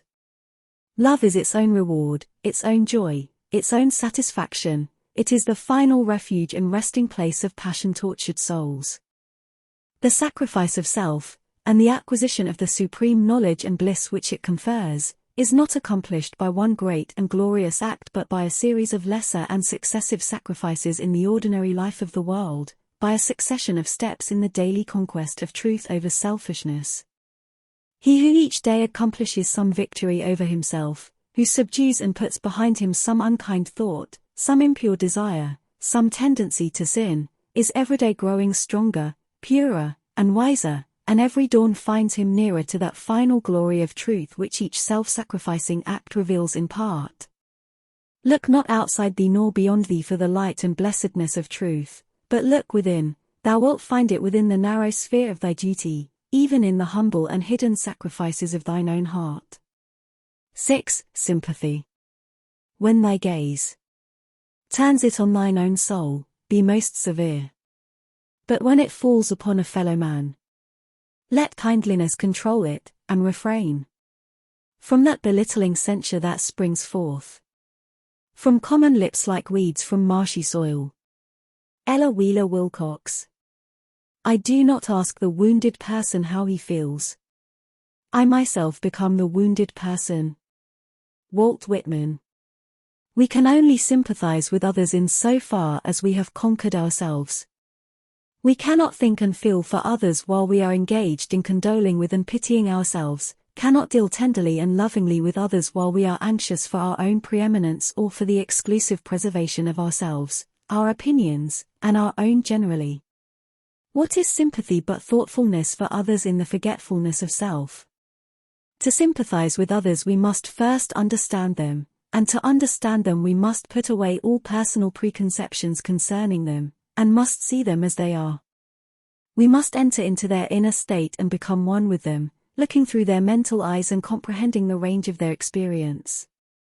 You cannot, of course, do this with a being whose wisdom and experience are greater than your own, nor can you do it with any if you regard yourself as being on a higher plane than others, for egotism and sympathy cannot dwell together, but you can practice it with all those who are involved in sins and sufferings from which you have successfully extricated yourself. And, though your sympathy cannot embrace and overshadow the man whose greatness is beyond you, yet you can place yourself in such an attitude towards him as to receive the protection of his larger sympathy and so make for yourself an easier way out of the sins and sufferings by which you are still enchained. Prejudice and ill will are complete barriers to the giving of sympathy, while pride and vanity are total barriers to its reception. You cannot sympathize with a person for whom you have conceived a hatred, you cannot enjoy the sympathy of one whom you envy. You cannot understand the person whom you dislike, or he for whom, through animal impulse, you have framed an ill-formed affection. You do not, cannot, see him as he is, but see only your own imperfect notions of him, see only a distorted image of him through the exaggerating medium of your ill-grounded opinions. To see others as they are you must not allow impulsive likes and dislikes, powerful prejudices, or egotistic considerations to come between you and them. You must not resent their actions or condemn their beliefs and opinions. You must leave yourself entirely out, and must, for the time being, assume their position. Only in this way can you become en rapport with them, and so fathom their life, their experience, and understand it, and when a man is understood it becomes impossible to condemn him. Men misjudge, condemn, and avoid each other because they do not understand each other, and they do not understand each other because they have not overcome and purified themselves. Life is growth, development, evolution, And there is no essential distinction between the sinner and the saint, there is only a difference in degree. The saint was once a sinner, the sinner will one day be a saint. The sinner is the child, the saint is the grown man. He who separates himself from sinners, regarding them as wicked men to be avoided, is like a man avoiding contact with little children because they are unwise, disobedient, and play with toys. All life is one, but it has a variety of manifestations. The grown flower is not something distinct from the tree, it is a part of it, is only another form of leaf. Steam is not something apart from water, it is but another form of water. And in like manner good is transmuted evil, the saint is the sinner developed and transformed. The sinner is one whose understanding is undeveloped, and he ignorantly chooses wrong modes of action. The saint is one whose understanding is ripened, and he wisely chooses right modes of action. The sinner condemns the sinner, condemnation being a wrong mode of action. The saint never condemns the sinner, remembering that he himself formerly occupied the same place, but thinks of him with deep sympathy, regarding him in the light of a younger brother or a friend, for sympathy is a right and enlightened mode of action. The perfected saint, who gives sympathy to all, needs it of none, for he has transcended sin and suffering, and lives in the enjoyment of lasting bliss, but all who suffer need sympathy, and all who sin must suffer. When a man comes to understand that every sin, whether of thought or deed, receives its just quota of suffering, he ceases to condemn and begins to sympathize, seeing the sufferings which sin entails, and he comes to such understanding by purifying himself. As a man purges himself of passions, as he transmutes his selfish desires and puts underfoot his egotistic tendencies, he sounds the depths of all human experiences, all sins and sufferings and sorrows, all motives and thoughts and deeds, and comprehends the moral law in its perfection. Complete self-conquest is perfect knowledge, perfect sympathy, and he who views men with the stainless vision of a pure heart views them with a pitying heart, sees them as a part of himself, not as something defiled and separate and distinct, but as his very self, sinning as he has sinned, suffering as he has suffered, sorrowing as he has sorrowed, yet, withal, glad in the knowledge that they will come, as he has come, to perfect peace at last.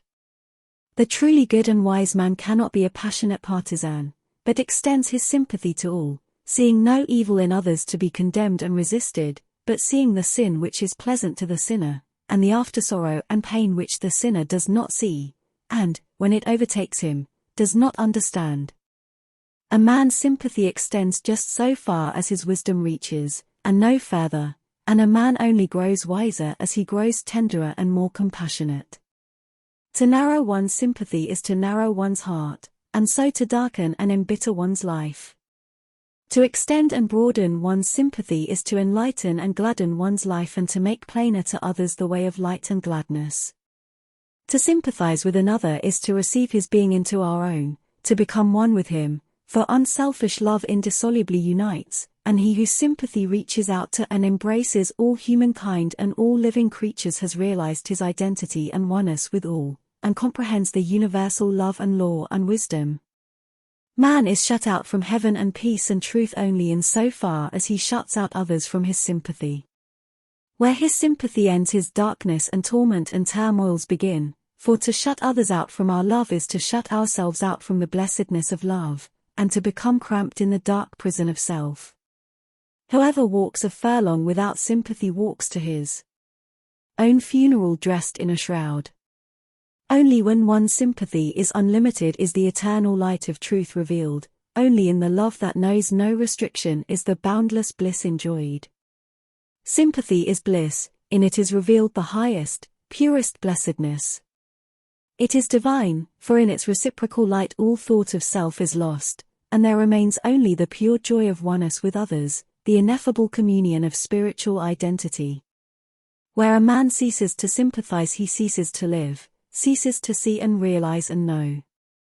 One cannot truly sympathize with others until all selfish considerations concerning them are put away, and he who does this and strives to see others as they are, strives to realize their particular sins, temptations, and sorrows, their beliefs, opinions, and prejudices, comes at last to see exactly where they stand in their spiritual evolution, comprehends the arc of their experience, and knows that they cannot for the present act otherwise than they do.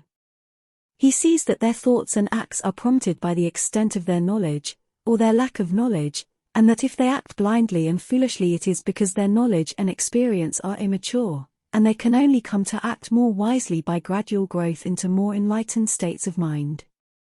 He also sees that though this growth can be encouraged, helped, and stimulated by the influence of a riper example, by seasonable words and well-timed instruction, it cannot be unnaturally forced. The flowers of love and wisdom must have time to grow, and the barren branches of hatred and folly cannot be all cut away at once. Such a man finds the doorway into the inner world of those with whom he comes in contact, and he opens it and enters in and dwells with them in the hidden and sacred sanctuary of their being.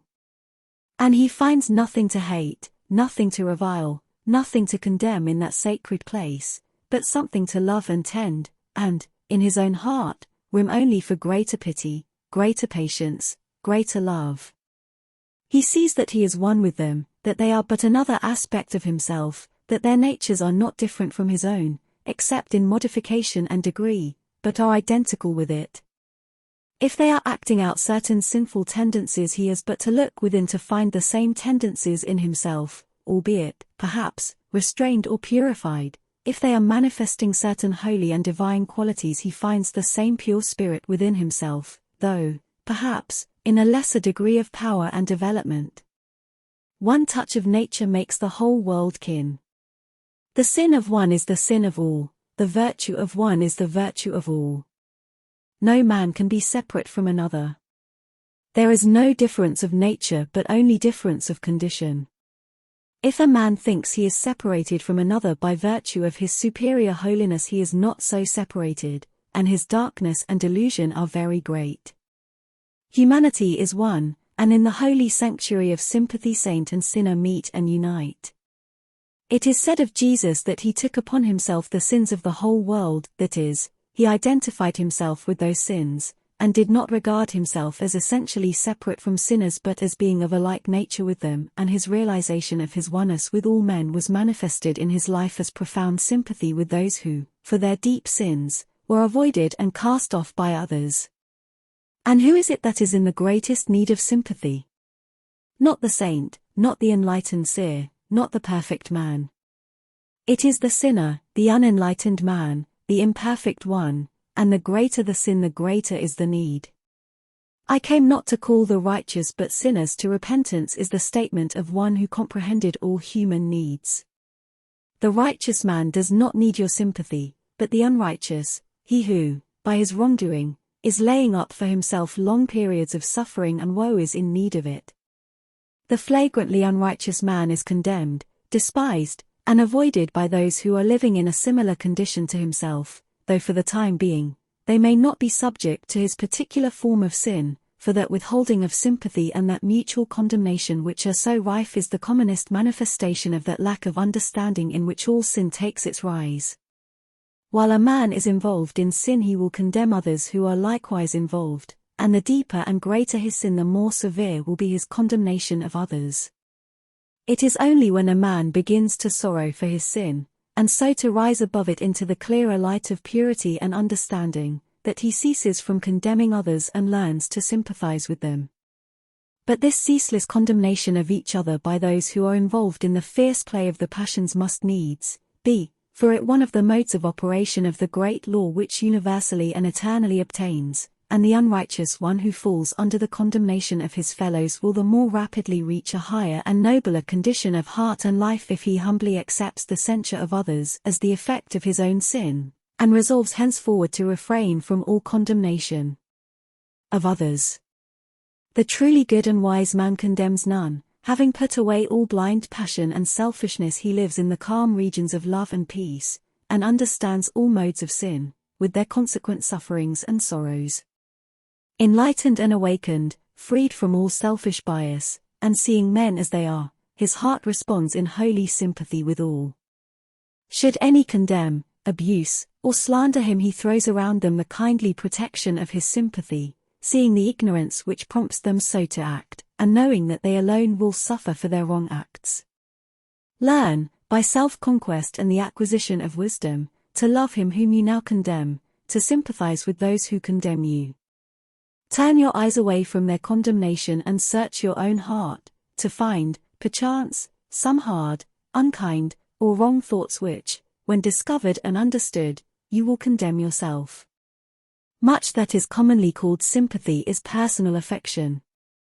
To love them who love us is human bias and inclination, but to love them who do not love us is divine sympathy. Sympathy is needed because of the prevalence of suffering, for there is no being or creature who has not suffered. Through suffering, sympathy is evolved. Not in a year or a life or an age is the human heart purified and softened by suffering, but after many lives of intermittent pain, after many ages of ever-recurring sorrow, man reaps the golden harvest of his experiences, and garners in the rich, ripe sheaves of love and wisdom.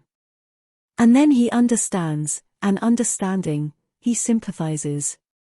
All suffering is the result of ignorantly violated law, and after many repetitions of the same wrong act, and the same kind of suffering resulting from that act, knowledge of the law is acquired, and the higher state of obedience and wisdom is reached.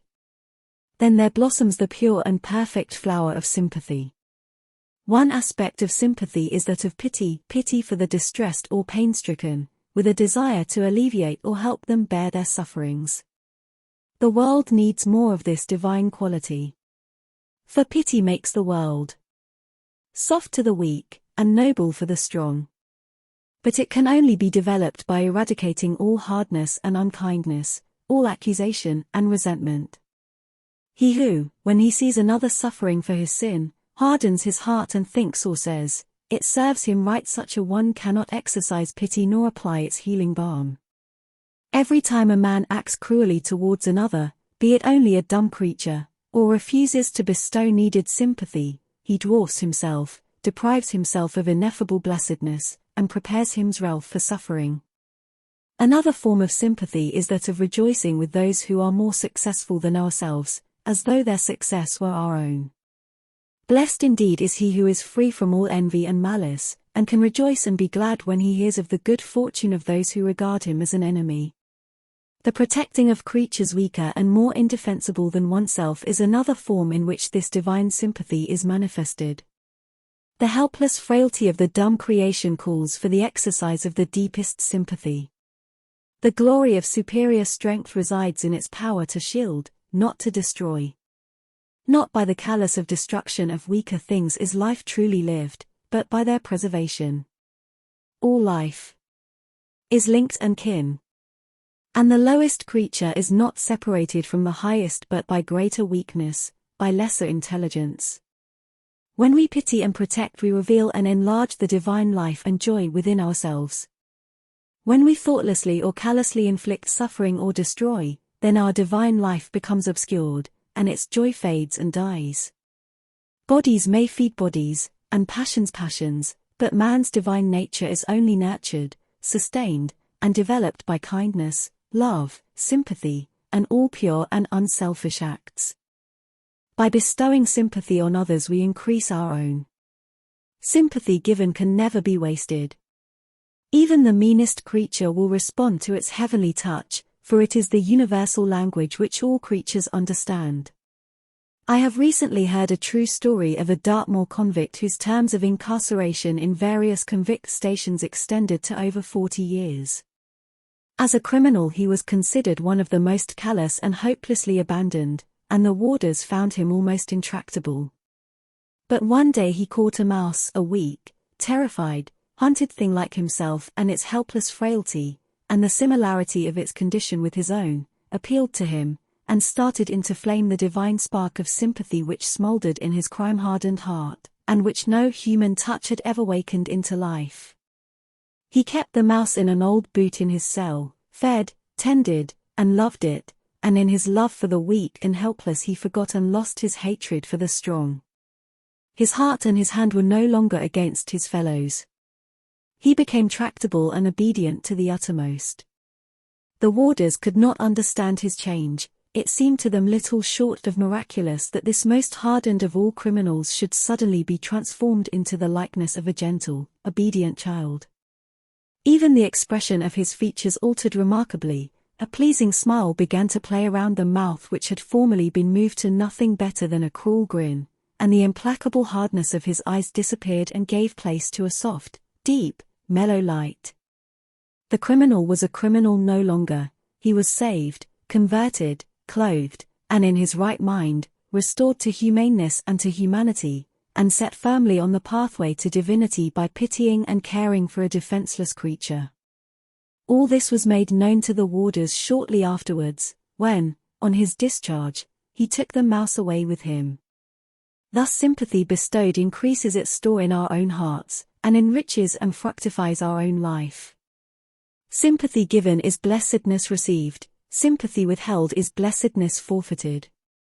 In the measure that a man increases and enlarges his sympathy, so much nearer does he approach the ideal life, the perfect blessedness, and when his heart has become so mellowed that no hard, bitter, or cruel thought can enter and detract from its permanent sweetness, then indeed is he richly and divinely blessed. 7. Forgiveness.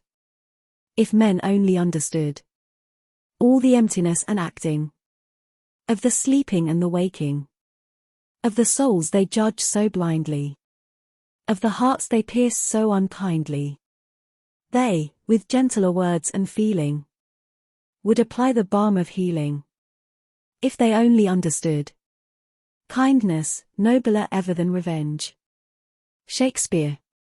The remembering of injuries is spiritual darkness, the fostering of resentment is spiritual suicide. To resort to the spirit and practice of forgiveness is the beginning of enlightenment, it is also the beginning of peace and happiness. There is no rest for him who broods over slights and injuries and wrongs, no quiet repose of mind for him who feels that he has been unjustly treated, and who schemes how best to act for the discomfiture of his enemy. How can happiness dwell in a heart that is so disturbed by ill will?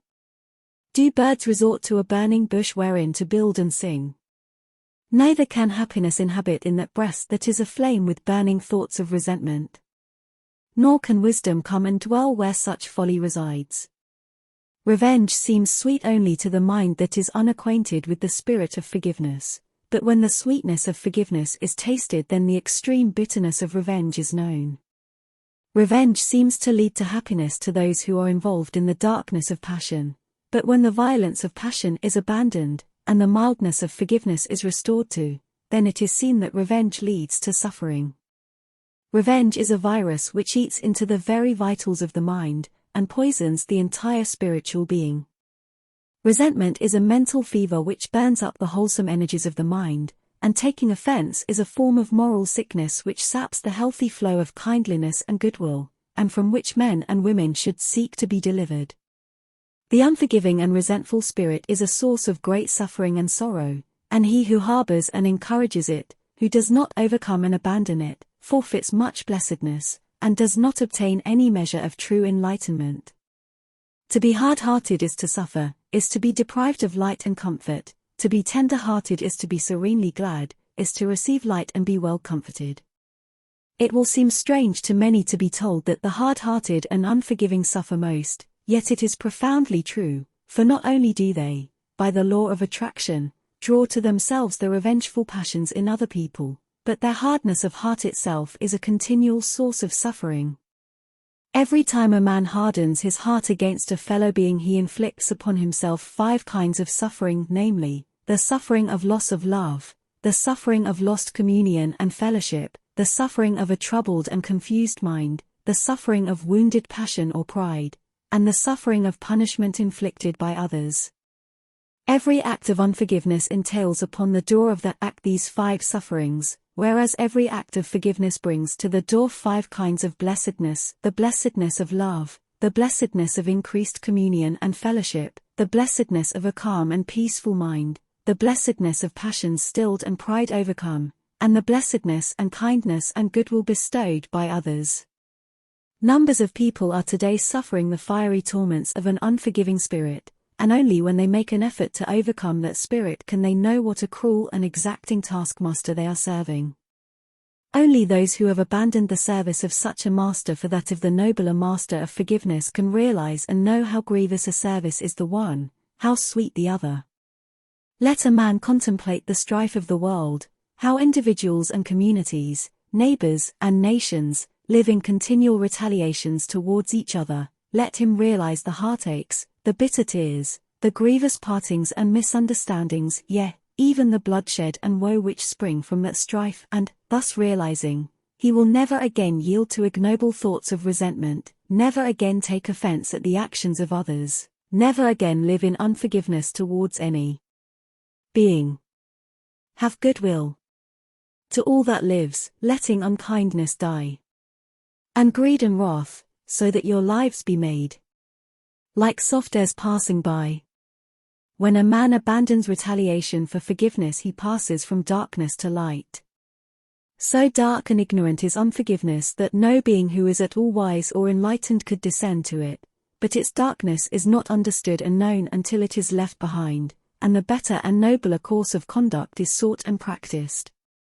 Man is blinded and deluded only by his own dark and sinful tendencies, and the giving up of all unforgiveness means the giving up of pride and certain forms of passion, the abandonment of the deeply rooted idea of the importance of oneself and of the necessity for protecting and defending that self, and when that is done the higher life, greater wisdom, and pure enlightenment, which pride and passion completely obscured, are revealed in all their light and beauty.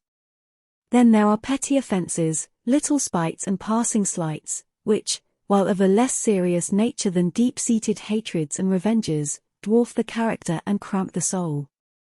They are due to the sin of self and self-importance and thrive on vanity.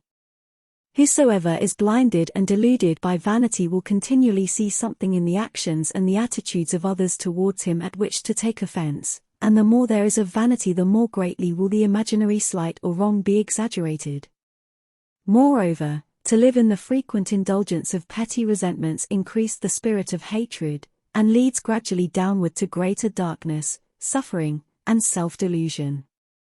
Don't take offense or allow your feelings to be hurt, which means, get rid of pride and vanity. Don't give occasion for offense or hurt the feelings of others, which means, be gently considerate, forgiving, and charitable towards all. The giving up, the total uprooting of vanity and pride is a great task, but it is a blessed task, and it can be accomplished by constant practice in non-resentment and by meditating upon one's thoughts and actions so as to understand and purify them, and the spirit of forgiveness is perfected in one in the measure that pride and vanity are overcome and abandoned. The not taking offense and the not giving offense go together. When a man ceases to resent the actions of others, he is already acting kindly towards them, considering them before himself or his own defense. Such a man will be gently in what he says and does, will arouse love and kindness in others, and not stir them up to ill will and strife. He will also be free from all fear concerning the actions of others towards him, for he who hurts none fears none. But the unforgiving man, he who is eager to pay back some real or imaginary slight or injury, will not be considerate towards others, for he considers himself first, and is continually making enemies. He also loves in the fear of others, thinking that they are trying to do towards him as he is doing towards them. He who contrives the hurt of others fears others. That is a beautiful story of Prince Durgayu which was told by an ancient Indian teacher to his disciples in order to impress them with the truth of the sublime precept that hatred ceases not by hatred at any time. Hatred ceases by not hatred. The story is as follows: Brahmadatta, a powerful king of Benares, made war upon Durgeti, the king of Kosala, in order to annex his kingdom, which was much smaller than his own. Durgeti, seeing that it was impossible for him to resist the greater power of Brahmadatta, fled, and left his kingdom in his enemy's hands. For some time he wandered from place to place in disguise, and at last settled down with his queen in an artisan's cottage, and the queen gave birth to a son, whom they called Durgayu. Now, King Brahmadatta was anxious to discover the hiding place of Durgeti, in order to put to death the conquered king, for he thought, seeing that I have deprived him of his kingdom, he may someday treacherously kill me if I do not kill him. But many years passed away, and Durgeti devoted himself to the education of his son. who by diligent application, became learned and skillful and wise. And after a time Durgeti's secret became known, and he, fearing that Brahmadatta would discover him and slay all three, and thinking more of the life of his son than his own, sent away the prince. Soon after the exiled king fell into the hands of Brahmadatta, and was, along with his queen, executed. Now Brahmadatta thought, I have got rid of Durgeti and his queen, but their son, Prince Durgayu, lives, and he will be sure to contrive some means of effecting my assassination, yet he is unknown to any, and I have no means of discovering him. So the king lived in great fear and continual distress of mind. Soon after the execution of his parents, Durgayu, under an assumed name, sought employment in the king's stables, and was engaged by the master of elephants. Durgayu quickly undid himself to all, and his superior abilities came at last under the notice of the king, who had the young man brought before him, and was so charmed with him that he employed him in his own castle, and he proved to be so able and diligent that the king shortly placed him in a position of great trust under himself. One day the king went on a long hunting expedition, and became separated from his retinue, Durgayu alone remaining with him. And the king, being fatigued with his exertions, lay down, and slept with his head in Durgayu's lap. Then Durgayu thought, this king has greatly wronged me. He robbed my father of his kingdom, and slew my parents, and he is now entirely in my power. And he drew his sword, thinking to slay Brahmadatta. But, remembering how his father had taught him never to seek revenge but to forgive to the uttermost, he sheathed his sword. At last the king awoke out of a disturbed sleep, and the youth inquired of him why he looked so frightened. My sleep, said the king, is always restless, for I frequently dream that I am in the power of young Durgayu and that he is alone to slay me. While lying here I again dreamed that with greater vividness than ever before, and it has filled me with dread and terror. Then the youth, drawing his sword, said, I am Prince Durgayu, and you are in my power, the time of vengeance has arrived. Then the king fell upon his knees and begged Durgayu to spare his life. And Durgayu said, it is you, O king, who must spare my life. For many years you have wished to find me in order that you might kill me, and, now that you have found me, let me beg of you to grant me my life. And there and then did Brahmadatta and Durgayu grant each other life, took hands, and solemnly vowed never to harm each other. And so overcome was the king by the noble and forgiving spirit of Durgayu that he gave him his daughter in marriage, and restored to him his father's kingdom. Thus hatred ceases by not hatred by forgiveness, which is very beautiful, and is sweeter and more effective than revenge. It is the beginning of love, of that divine love that does not seek its own, and he who practices it, who perfects himself in it, comes at last to realize that blessed state wherein the torments of pride and vanity and hatred and retaliation are forever dispelled, and goodwill and peace are unchanging and unlimited. In that state of calm, silent bliss, even forgiveness passes away, and is no longer needed, for he who has reached it sees no evil to resent but only ignorance and delusion on which to have compassion, and forgiveness is only needed so long as there is any tendency to resent, retaliate, and take offense. Equal love towards all is the perfect law, the perfect state in which all lesser states find their completion. Forgiveness is one of the doorways in the faultless temple of love divine. 8. Seeing no evil. The solid universe is pervious to love. With bandaged eyes he never errs. Around, below, above. His blinding light he flingeth white on gods and Satan's brood, and reconciles, by mystic wiles, the evil and the good. Emerson. If thou thinkest evil, be thou sure, thine acts will bear the shadow of the stain. And if thy thought be perfect, then thy deed will be as of the perfect, true, and pure. After Confucius. After much practice in forgiveness and having cultivated the spirit of forgiveness up to a certain point, knowledge of the actual nature of good and evil dawns upon the mind, and a man begins to understand how thoughts and motives are formed in the human heart, how they develop, and how take birth in the form of actions. This marks the opening of a new vision in the mind, the commencement of a nobler, higher, diviner life, for the man now begins to perceive that there is no necessity to resist or resent the actions of others towards him, whatever those actions may be, and that all along his resentment has been caused by his own ignorance, and that his own bitterness of spirit is wrong. Having arrived thus far, he will take himself with some such questionings as these: why this continual retaliation and forgiveness? Why this tormenting anger against another and then this repentance and forgiveness?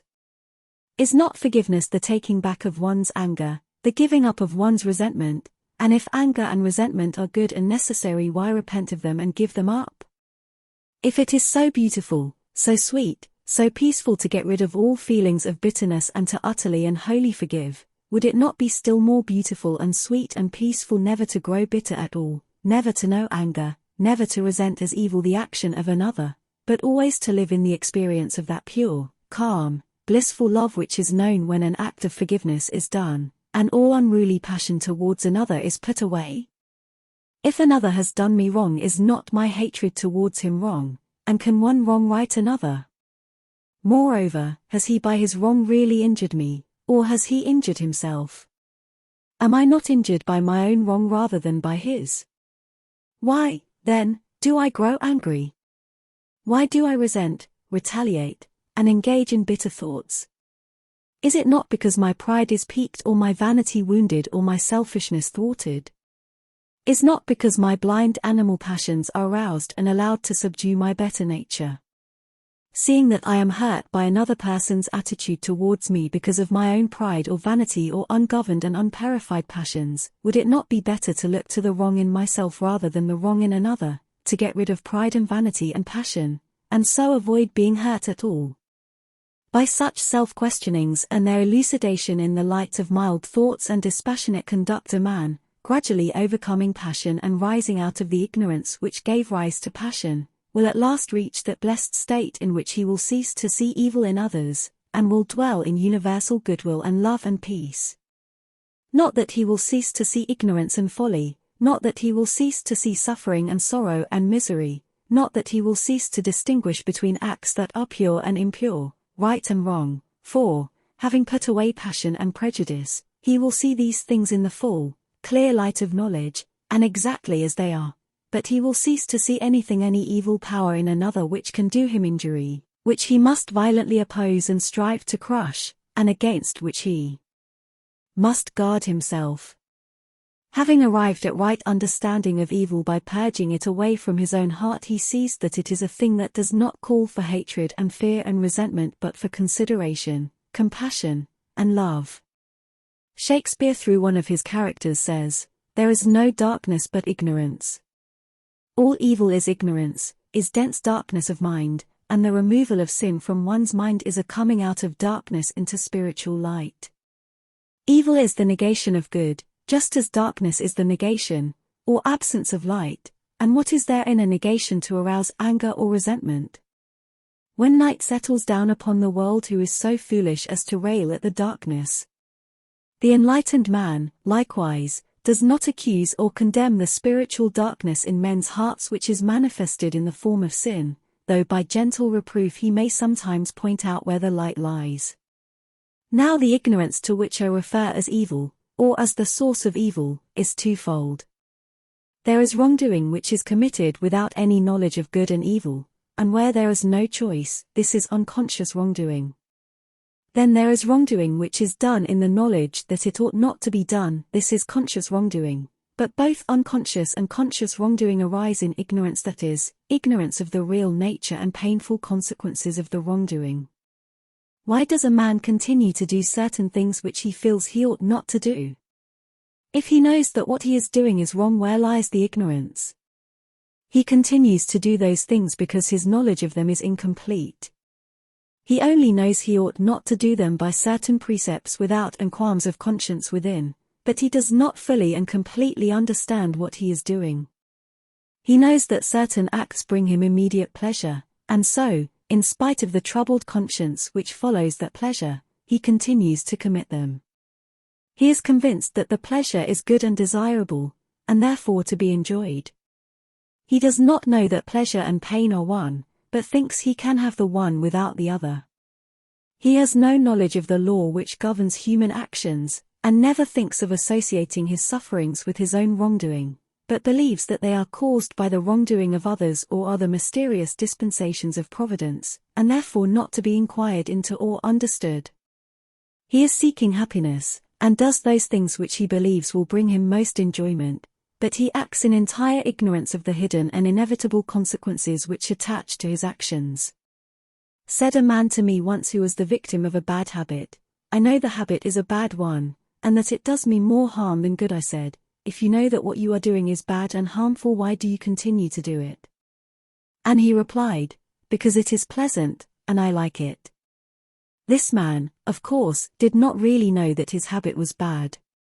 He had been told that it was, and he thought he knew or believed it was, but in reality he thought it was good, that it was conducive to his happiness and well-being, and therefore he continued to practice it. When a man knows by experience that a thing is bad, and that every time he does it he injures body or mind, or both, when his knowledge of that thing is so complete that he is acquainted with its whole train of baneful effects, then he cannot only not do it any longer, he cannot even desire to do it, and even the pleasure that was formerly in that thing becomes painful. No man would put a venomous snake in his pocket because it is prettily colored. He knows that a deadly sting lurks in those beautiful markings. Nor, when a man knows the unavoidable pain and hurt which lie hidden in wrong thoughts and acts, does he continue to think and commit them.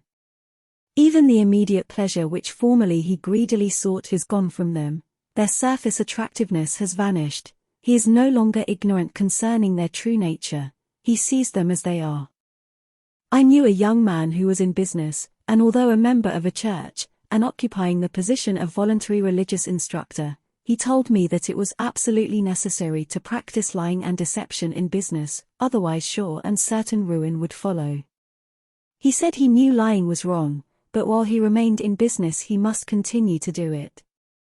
Upon questioning him I found, of course, that he had never tried truth and honesty in his business, had not even thought of trying the better way, so firmly convinced was he that it was not possible for him to know whether or not it would be productive or ruin. Now, did this young man know that lying was wrong? There was a perceptual sense only in which he knew, but there was a deeper and more real sense in which he did not know.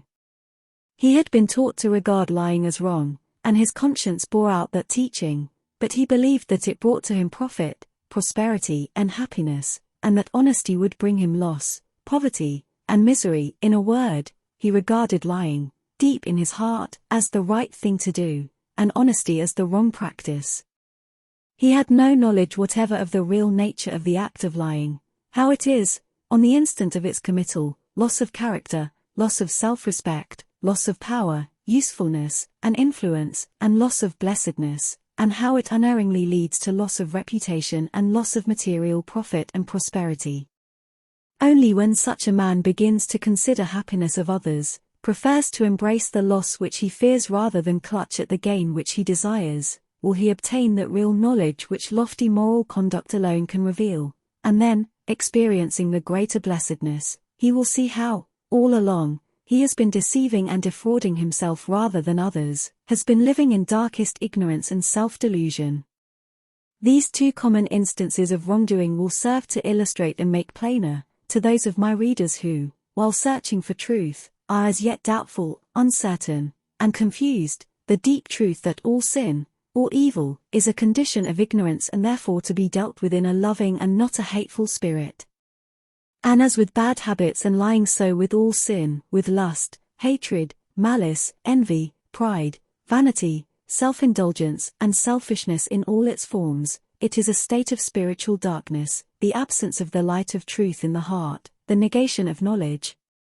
Thus when, by overcoming the wrong condition in one's own heart, the nature of evil is fully realized and mere belief gives place to living knowledge, evil can no longer be hatefully condemned and violently resisted, and the wrongdoer is thought of with tender compassion. And this brings us to another aspect of evil, namely, that of individual freedom, the right of every person to choose his own actions. Along with the seeing of evil in others is the desire to convert or coerce others into one's own ways of thinking and acting. Probably the commonest delusion in which men are involved is that of thinking that what they themselves believe and think and do is good, and all that is otherwise is evil, and therefore to be powerfully condemned and resisted. It is out of this delusion that all persecution springs. There are Christians who regard all atheists as men wholly evil, as given up to the service of an evil power, and there are atheists who firmly believe that all Christians are doing the greatest harm to the whole human race by their superstitious and false doctrines. The truth is that neither the Christian nor the atheist is evil, nor in the service of evil, but each is choosing his own way, and is pursuing that course which he is convinced is right. Let a man quietly contemplate the fact that numbers of followers of various religions the world over are, as they ever were, engaged in condemning each other as evil and wrong, and regarding themselves as good and right, and it will help him to realize how all evil is merely ignorance, spiritual darkness, and earnest meditation on that fact will be found to be one of the greatest aids in developing greater kindness, charity, insight and breadth of mind. The truly wise and good man sees good in all, evil in none. He has abandoned the folly of wanting others to think and act as he thinks and acts, for he sees men are variously constituted, are at different points in their spiritual evolution, and must, of necessity, think and act differently. Having put away hatred, condemnation, egotism, and prejudice, he has become enlightened, and sees that purity, love, compassion, gentleness, patience, humility, and unselfishness are manifestations of light and knowledge, while impurity, hatred, cruelty, passion, darkness and ignorance, and that whether men are living in light or darkness they are one and all doing that which they think is necessary, are acting in accordance with their own measure of light or darkness. The wise man understands, and understanding, he ceases from all bitterness and accusation. Every man acts in accordance with his nature, with his own sense of right and wrong, and is surely gathering in the results of his own experience. There is one supreme right which every being possesses, to think and act as he chooses. If he chooses to think and act selfishly, thinking of his own immediate happiness only and not of that of others, then he will rapidly bring upon himself, by the action of the moral law of cause and effect, such afflictions as will cause him to pause and consider, and so find a better way. There is no teacher to compare with experience, no chastisement so corrective and purifying as that which men ignorantly inflict upon themselves. The selfish man is the ignorant man, he chooses his own way, but it is a way which leads to suffering, and through suffering to knowledge and bliss. The good man is the wise man, he likewise chooses his own way, but he chooses it in the full light of knowledge, having passed through the stages of ignorance and suffering, and arrived at knowledge and bliss. A man begins to understand what seeing no evil is when, putting away all personal desires in his judgments of others, he considers them from their own standpoint, and judges their actions not from his own standard but from theirs. It is because men set up arbitrary standards of right and wrong, and are anxious that all should conform to their particular standard, that they see evil in each other. A man is only rightly judged when he is judged not from my standard or yours but from his own, and to deal with him thus is not judgment, it is love. It is only when we look through the eyes of impersonal love that we become enlightened, and see others as they really are, and a man is approaching that love when he can say in his heart, "Who am I that I should judge another? Am I so pure and sinless that I arraign men and pass the judgment of evil upon them? Rather let me humble myself, and correct mine own errors, before assuming the position of supreme judge of those of other men." It was said by one of old to those who were about to stone, as evil, a woman taken in the act of committing one of the darkest sins, "He that is without sin let him cast the first stone," and though he who said it was without sin yet he took up no stone, nor passed any bitter judgment, but said, with infinite gentleness and compassion, "Neither do I condemn thee, go, and sin no more." In the pure heart there is no room left where personal judgments and hatreds can find lodgment, for it is filled to overflowing with tenderness and love, it sees no evil, and only as men succeed in seeing no evil in others will they become free from sin and sorrow and suffering. No man sees evil in himself or his own acts except the man who is becoming enlightened, and then he abandons those acts which he has come to see are wrong. Every man justifies himself in what he does, and, however evil others may regard his conduct, he himself thinks it to be good and necessary.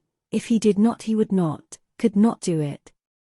The angry man always justifies his anger, the covetous man his greed, the impure man his unchastity, the liar considers that his lying is altogether necessary, the slanderer believes that, in vilifying the characters of those whom he dislikes, and warning other people against their evil natures, he is doing well. The thief is convinced that stealing is the shortest and best way to plenty, prosperity, and happiness, and even the murderer thinks that there is a ground of justification for his deed.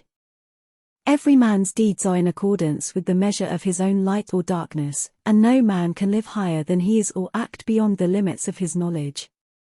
Nevertheless, he can improve himself, and thereby gradually increase his light and extend the range of his knowledge. The angry man indulges in raillery and abuse because his knowledge does not extend to forbearance and patience. Not having practiced gentleness, he does not understand it, and cannot choose it, nor can he know, by its comparison with the light of gentleness, the darkness of anger. It is the same with the liar, the slanderer, and the thief. He lives in this dark condition of mind and action because he is limited to it by his immature knowledge and experience, because never having lived in the higher conditions, he has no knowledge of them, and it is, to him, as if they were non-existent. The light shineth in the darkness and the darkness comprehendeth it not. Nor can he understand even the conditions in which he is living, because, being dark, they are necessarily devoid of all knowledge. When a man driven by repeated sufferings to at last reflect upon his conduct, comes to see that his anger or lying, or whatever ignorant condition he may have been living in, is productive only of trouble and sorrow, then he abandons it, and commences to search for, and practice, the opposite and enlightened condition, and when he is firmly established in the better way, so that his knowledge of both conditions is complete, then he realizes in what great darkness he had formerly lived. This knowledge of good and evil by experience constitutes enlightenment. When a man begins to look, as it were, through the eyes of others, and to measure them by their own standard and not by his, then he ceases from seeing of evil in others, for he knows that every man's perception and standard of good and evil is different, that there is no vice so low but some men regard it as good, no virtue so high but some men regard it as evil, and what a man regards as good that to him is good, what he regards as evil that to him is evil.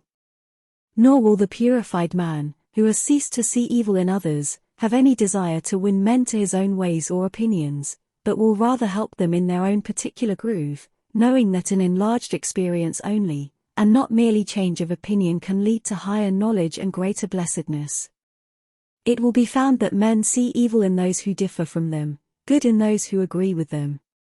The man who greatly loves himself and is enamored of his opinions will love all those who agree with him and will dislike all those who disagree with him. If ye love them that love ye, what reward have ye? Love your enemies, do good to them that hate you. Egotism and vanity make men blind. Men of opposing religious views hate and persecute each other, men of opposing political views fight and condemn each other. The partisan measures all men by his own standard, and sets up his judgments accordingly.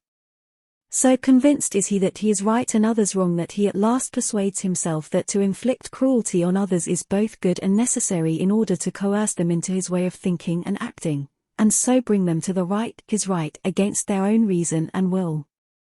Men hate, condemn, resist and inflict suffering upon each other, not because they are intrinsically evil, not because they are deliberately wicked and are doing, in the full light of truth, what they know to be wrong, but because they regard such conduct as necessary and right. All men are intrinsically good, but some are wiser than others, are older in experience than others. I recently heard, in substance, the following conversation between two men whom I will call D and E-. The third person referred to as X is a prominent politician. Every man reaps the result of his own thoughts and deeds, and suffers for his own wrong. D. If that is so, and if no man can escape from the penalty of his evil deeds, what an inferno some of our men in power must be preparing for themselves. Whether a man is in power or not, so long as he lives in ignorance and sin, he will reap sorrow and suffering. Look, for instance, at X-, a man totally evil, given up entirely to selfishness and ambition. Surely great torments are reserved for so unprincipled a man. But how do you know he is so evil? By his works, his fruits. When I see a man doing evil, I know that he is evil, and I cannot even think of X, but I burn with righteous indignation. I am sometimes inclined to doubt that there is an overruling power for good when I see such a man in a position where he can do so much harm to others. What evil is he committing? His whole policy is evil. He will ruin the country if he remains in power. But while there are large numbers of people who think of X as you do, there are also large numbers, equally intelligent, who look on him as good and able, who admire him for his excellent qualities, and regard his policy as beneficent and making for national progress. He owes his position to these people. Are they also evil? They are deceived and misled. And this only makes excess evil all the greater, in that he can so successfully employ his talents in deceiving others in order to gain his own selfish ends. I hate the man. May it not be possible that you are deceived? In what way? Hatred is self-deception, love is self-enlightenment. No man can see either himself or others clearly until he ceases from hatred and practices love. That sounds very beautiful, but it is impracticable. When I see a man doing evil to others, and deceiving and misleading them, I must hate him. It is right that I should do so. X is without a spark of conscience. X may or may not be all you believe to be, but, even if he is, according to your own words, he should be pitied and not condemned. How so? You say he is without a conscience. Entirely so. Then he is a mental cripple. You hate the blind because they cannot see, the dumb because they cannot speak, or the deaf because they cannot hear. When a captain has lost his rudder or broken his compass, do you condemn him because he did not keep his ship off the rocks? Do you hold him responsible for the loss of life? If a man is totally devoid of conscience, he is without the means of moral guidance, and all his selfishness must, perforce, appear to him good and right and proper. X may appear evil to you, but is he evil to himself? Does he regard his own conduct as evil? Whether he regards himself as evil or not, he is evil. If I were to regard you as evil because of your hatred for X, should I be right? No. Why not? Because in such a case hatred is necessary, justifiable and righteous. There is such a thing as righteous anger, righteous hatred. Is there such a thing as righteous selfishness, righteous ambition, righteous evil?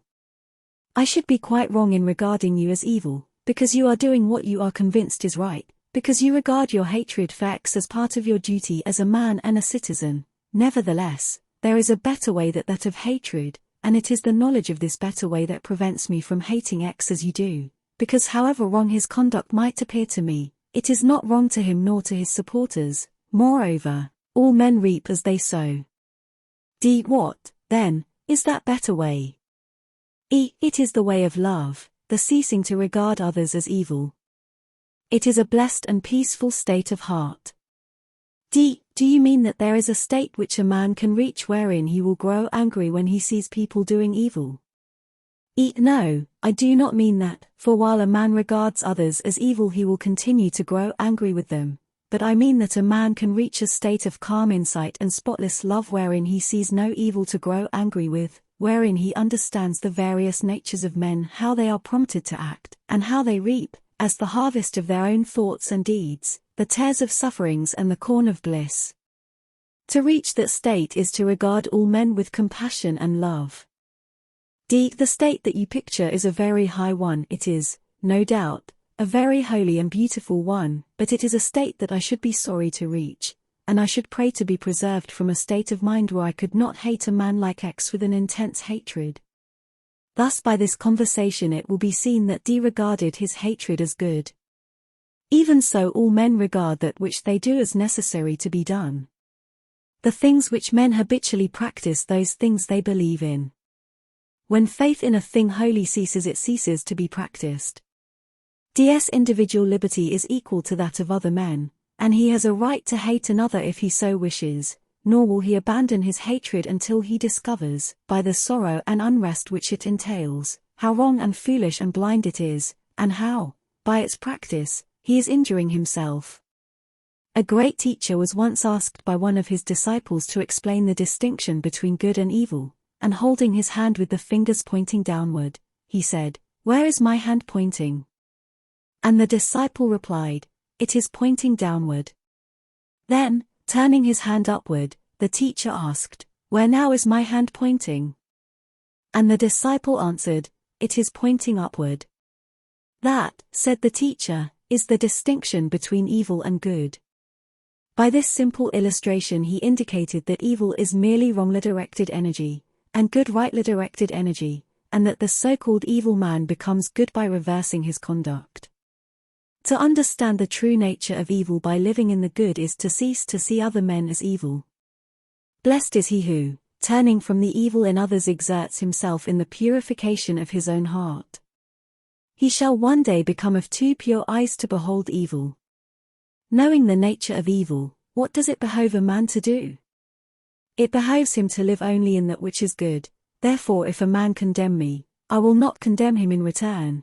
If he revile me, I will give him kindness. If he slander me, I will speak of his good qualities. If he hate me, then he greatly needs, and shall receive, my love. With the impatient I will be patient, with the greedy I will be generous, and with the violent and quarrelsome I will be mild and peaceable. Seeing no evil, whom should I hate or who regard as mine enemy? Were mankind murderous or jealous upon you, my brother, my sister? I'm so sorry for you. They are not murderous or jealous upon me. All has been gentle with me, I keep no account with lamentation. What have I to do with lamentation? He who sees men as evil imagines that behind those acts which are called wicked there is a corporate and substantial evil prompting those particular sins, but he of stainless vision sees the deeds, themselves as the evil, and knows that there is no evil power, no evil soul or man behind those deeds. The substance of the universe is good, there is no substance of evil. Good alone is permanent, there is no fixed or permanent evil.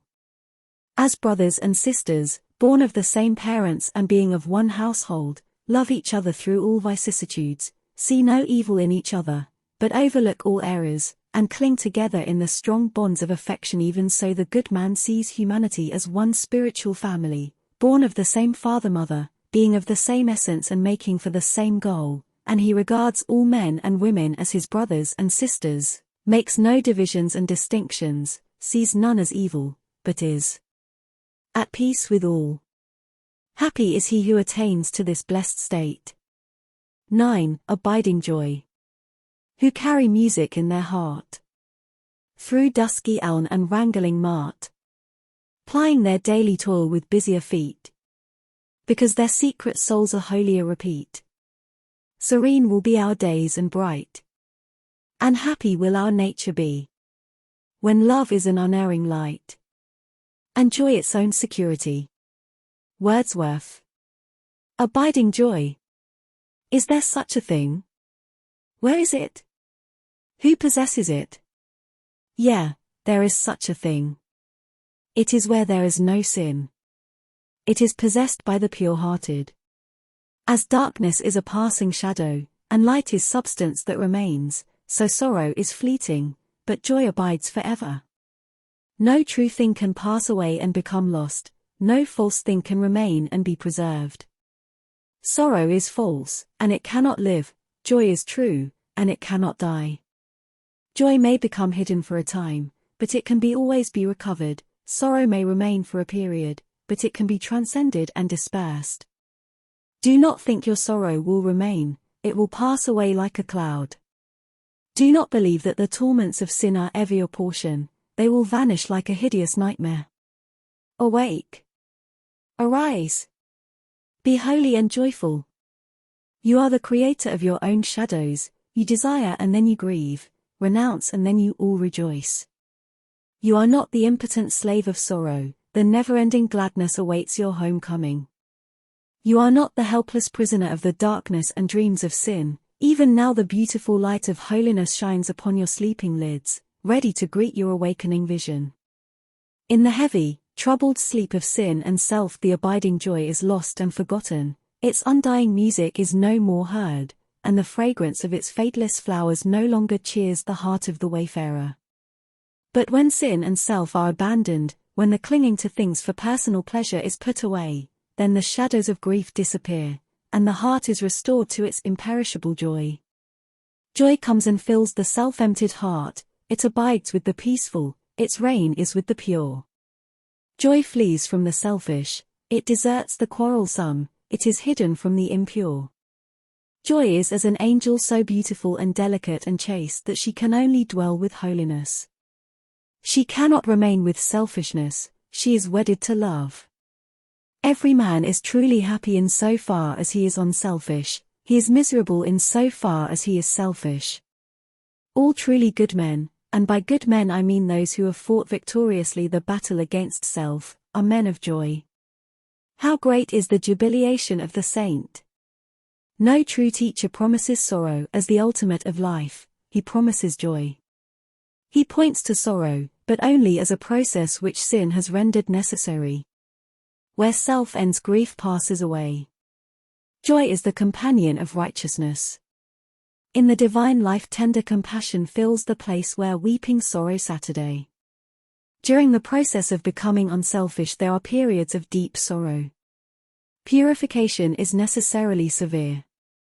All becoming is painful. Abiding joy is its completion is realized only in the perfection of being, and this is a state where all is love lines, and power and love, with all sublimest qualities of mind, where all enjoy entire dominion o'er themselves. Acts, feelings, thoughts, conditions, qualities. Consider how a flower evolves and becomes. At first there is a little germ groping its way in the dark soil towards the upper light, then the plant appears, and leaf is added unto leaf, and finally the perfected flower appears, in the sweet perfume and chaste beauty of which all effort ceases. So, with human life, at first the blind groping for the light in the dark soil of selfishness and ignorance, then the coming into the light, and the gradual overcoming of selfishness with its accompanying pain and sorrow. And finally the perfect flower of a pure, unselfish life, giving forth, without effort, the perfume of holiness and the beauty of joy. The good, the pure, are the superlatively happy. However men may argumentatively deny or qualify this, humanity instinctively knows it to be true. Do not men everywhere picture their angels as the most joyful of beings? There are joyful angels in bodies of flesh, we meet them and pass on. And how many of those who come in contact with them are sufficiently pure to see vision within the form, to see the incorruptible angel in its common instrument of clay? They needs must grope who cannot see, the blade before the ear must be, the outward symbols disappear from him whose inward sight is clear. Yes, the pure are the joyful. We look almost in vain for any expressions of sorrow in the words of Jesus. The man of sorrows is only completed in the man of joy. I, Buddha, who wept with all my brother's tears, whose heart was broken by a whole world's woe, laugh and am glad, for there is liberty. In sin, and in the struggle against sin, there is unrest and affliction, but in the perfection of truth, in the path of righteousness, there is abiding joy. Enter the path. There spring the healing streams quenching all thirst. There bloom teach immortal flowers carpeting all the way with joy. There throng swiftest and sweetest hours. Tribulation lasts only so long as there remains some chaff of self which needs to be removed.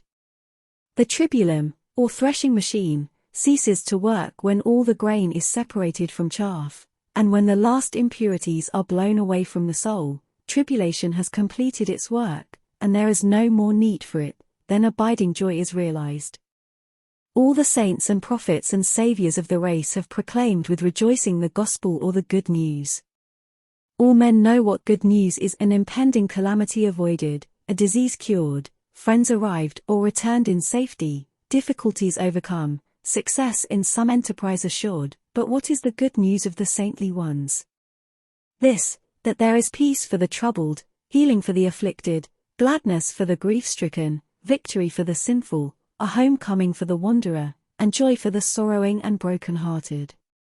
Not that these beautiful realities shall be in some future world, but they are here and now, that they are known and realized and enjoyed, and are, therefore, proclaimed, that all may accept them who will break the galling bonds of self and rise into the glorious liberty of unselfish love.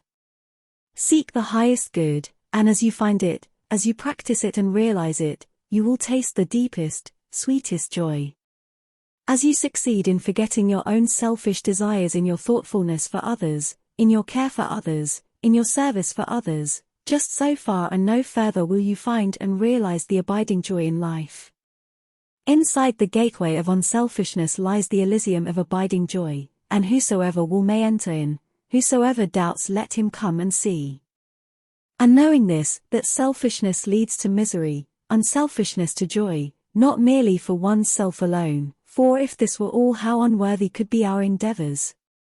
But for the whole world, and because all with whom we live and come in contact will be the happier and truer for our unselfishness, because humanity is one, and the joy of one is the joy of all. Knowing this, let us scatter flowers and not thorns in the common ways of life, yea, even in the highway of our enemies let us scatter the blossoms of unselfish love, so shall the pressure in their footprints fill the air with the perfume of holiness and gladden the world with the aroma of joy. 10. Silentness. Be still. The crown of life is silentness. Give thou a quiet hour to each long day. Too much of time we spend in profitless and foolish talk. Too little do we say. If thou wouldst gather words that shall avail, learning a wisdom worthy to express, leave for a while thy chat and empty tale. Study the golden speech of silentness. A.L. Salmon. Be still, my soul. Rest a while from the feverish activities in which you lose yourself. Be not afraid to be left alone with yourself for one short hour. Ernest Crosley. In the words of a wise man, there is great power, but his silence is more powerful still. The greatest men teach us most effectively when they are purposely silent. The silent attitude of the great man, noted, perhaps, by one or two of his disciples only, is recorded and preserved through the ages, while the obtrusive words of the merely clever talker, heard, perhaps, by thousands, and at once popularized, are neglected and forgotten in, at most, a few generations. The silence of Jesus, when asked by Pilate what is truth, is the impressive, the awful silence of profound wisdom. It is pregnant with humility and reproof, and perpetually rebukes that shallowness that, illustrating the truth that fools step in where angels fear to tread, would in terms of triteness parcel out the universe, or think to utter the be-all and the end-all of the mystery of things in some textual formula or theological platitude. When, plied with questions about Brahma, God, by the argumentative Brahmins, Buddha remained silent. He taught them better than they knew, and if by his silence he failed to satisfy the foolish, he thereby profoundly instructed the wise. Why all this ceaseless talk about God, with its accompaniment of intolerance? Let men practice some measure of kindliness and goodwill, and thereby acquaint themselves with the simple rudiments of wisdom. Why all these speculative arguments about the nature of God? Let us first understand somewhat of ourselves. There are no greater marks of folly and moral immaturity than irreverence and presumption, no greater manifestations of wisdom and moral maturity than reverence and humility.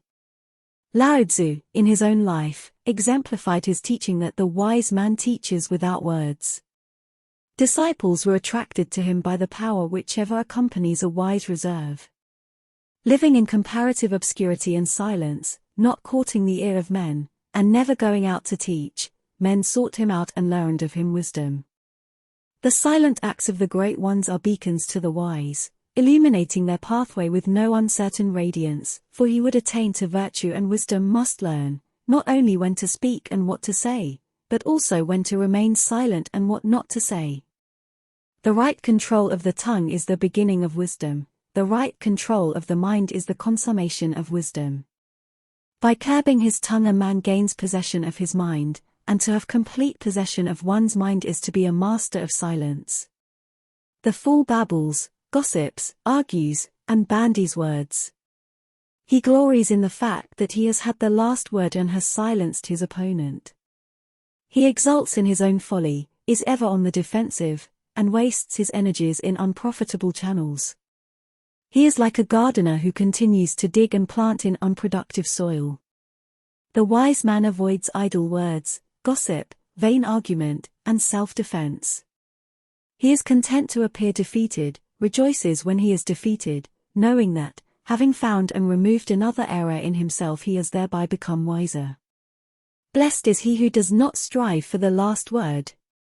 Backward I see in my own days where I sweated through fog with linguists and contenders. I have no mockings or arguments, I witness and wait. Silence under provocation is the mark of a cultured and sympathetic soul. The thoughtless and unkind are stirred by every slight provocation, and will lose their mental balance by even the appearance of a personal encroachment. The self-possession of Jesus is not a miracle, it is the flower of culture, the diadem of wisdom. When we read of Jesus that he answered never a word and of Buddha that he remained silent, we get a glimpse of the vast power of silence, of the silent majesty of true greatness. The silent man is the powerful man. The victim of garrulity is devoid of influence, his spiritual energies are dissipated. Every mechanic knows that before a force can be utilized and definitely directed, it must be conserved and stored, and the wise man is a spiritual mechanic who conserves the energies of his mind, holds them in masterful abeyance, ready at any moment to direct them, with effective purpose, to the accomplishment of some necessary work. The true strength is in silentness. It is well said that the dog that barks does not bite.